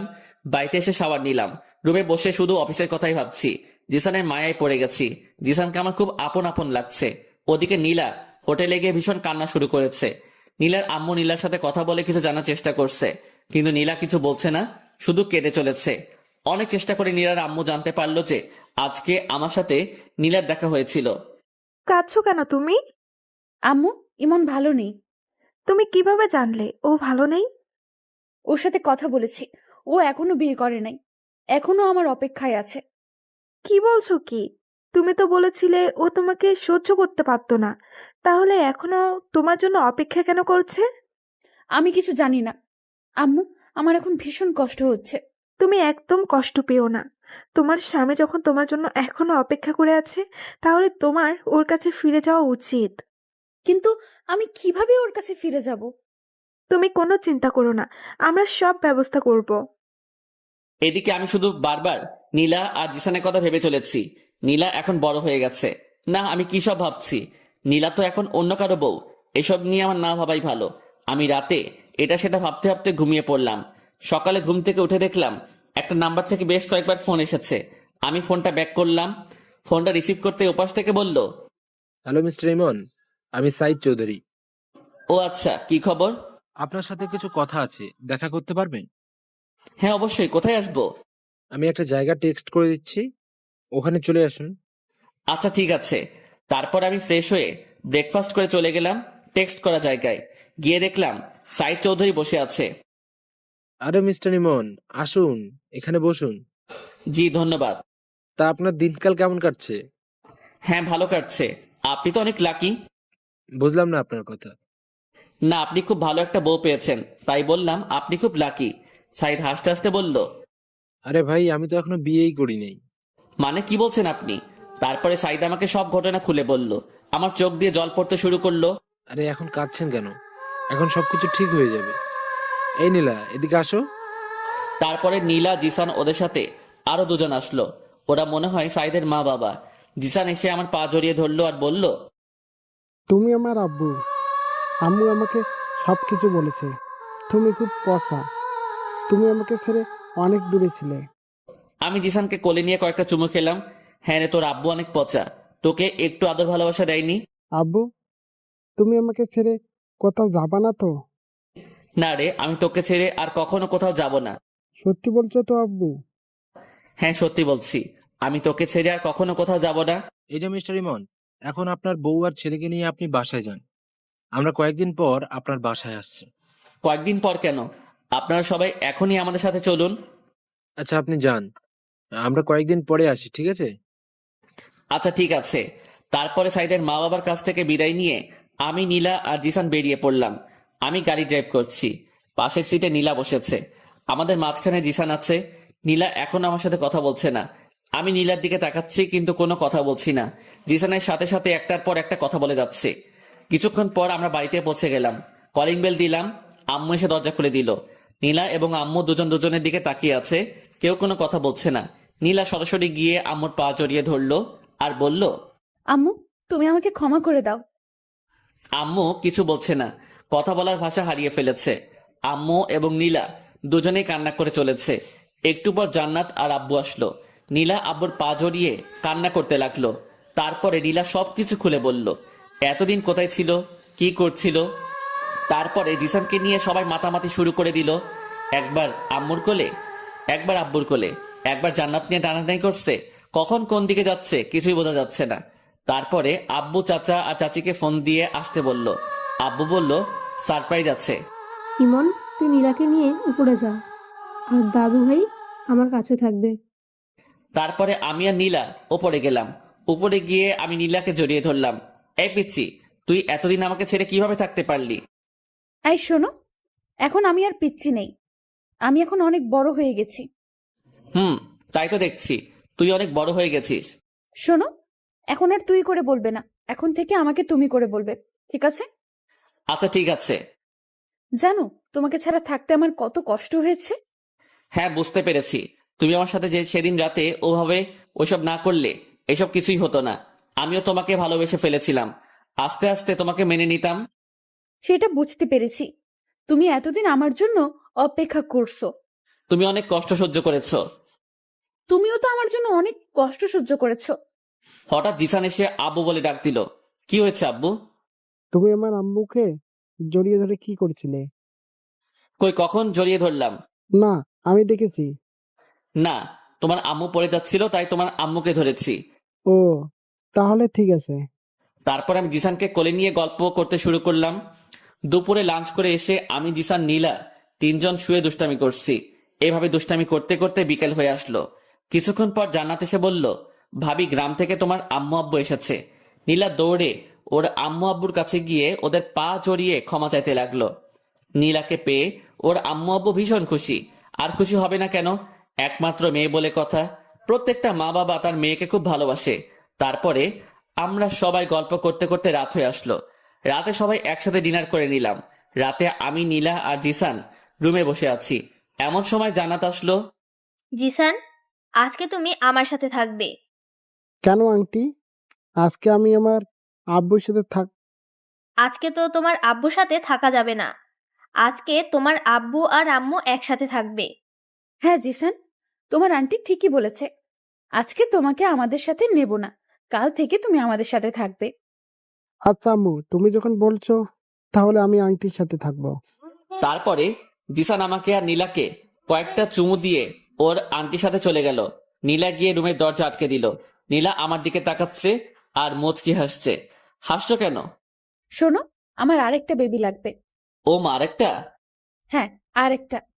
এবার একটা মিষ্টি মেয়ে লাগবে। তোমার মিষ্টি মেয়ে লাগবে, তাহলে আমাকে বলছো কেন? ওই, তুমি জানো না তোমাকে কেন বলছি? না, আমি তো জানি না। দেখো, নাটক করো না। আচ্ছা ঠিক আছে। তারপরে আমি নীলাকে বিছানায় শুয়ে দিলাম। আমি আস্তে আস্তে নীলার কাছে গেলাম। নীলাকে কিস করতে শুরু করলাম। নীলার গালে, মুখে, গলায় কিস বসাতে শুরু করলাম। শুধু কি কিস করলে হবে নাকি, অন্য কিছু করবে? এত ব্যস্ত হচ্ছ কেন? আমার এক্ষুনি লাগবে। আচ্ছা ঠিক আছে। তারপরে আমি নীলার ড্রেস খুলে, আপনারা কি শুনছেন? হ্যাঁ, আর কিছু শোনার নেই। তারপরে আমি আর নীলা সুখের সাগরে ভাসতে থাকলাম, যেখান থেকে আর কখনো ফিরে আসবো না। এইভাবে আমাদের সুখের জীবন কাটতে থাকলো। সমাপ্ত। প্রতিদিন ভালোবাসার নতুন নতুন গল্প পেতে চ্যানেলটি সাবস্ক্রাইব করে পাশে থাকা বেল বাটনে ক্লিক করুন।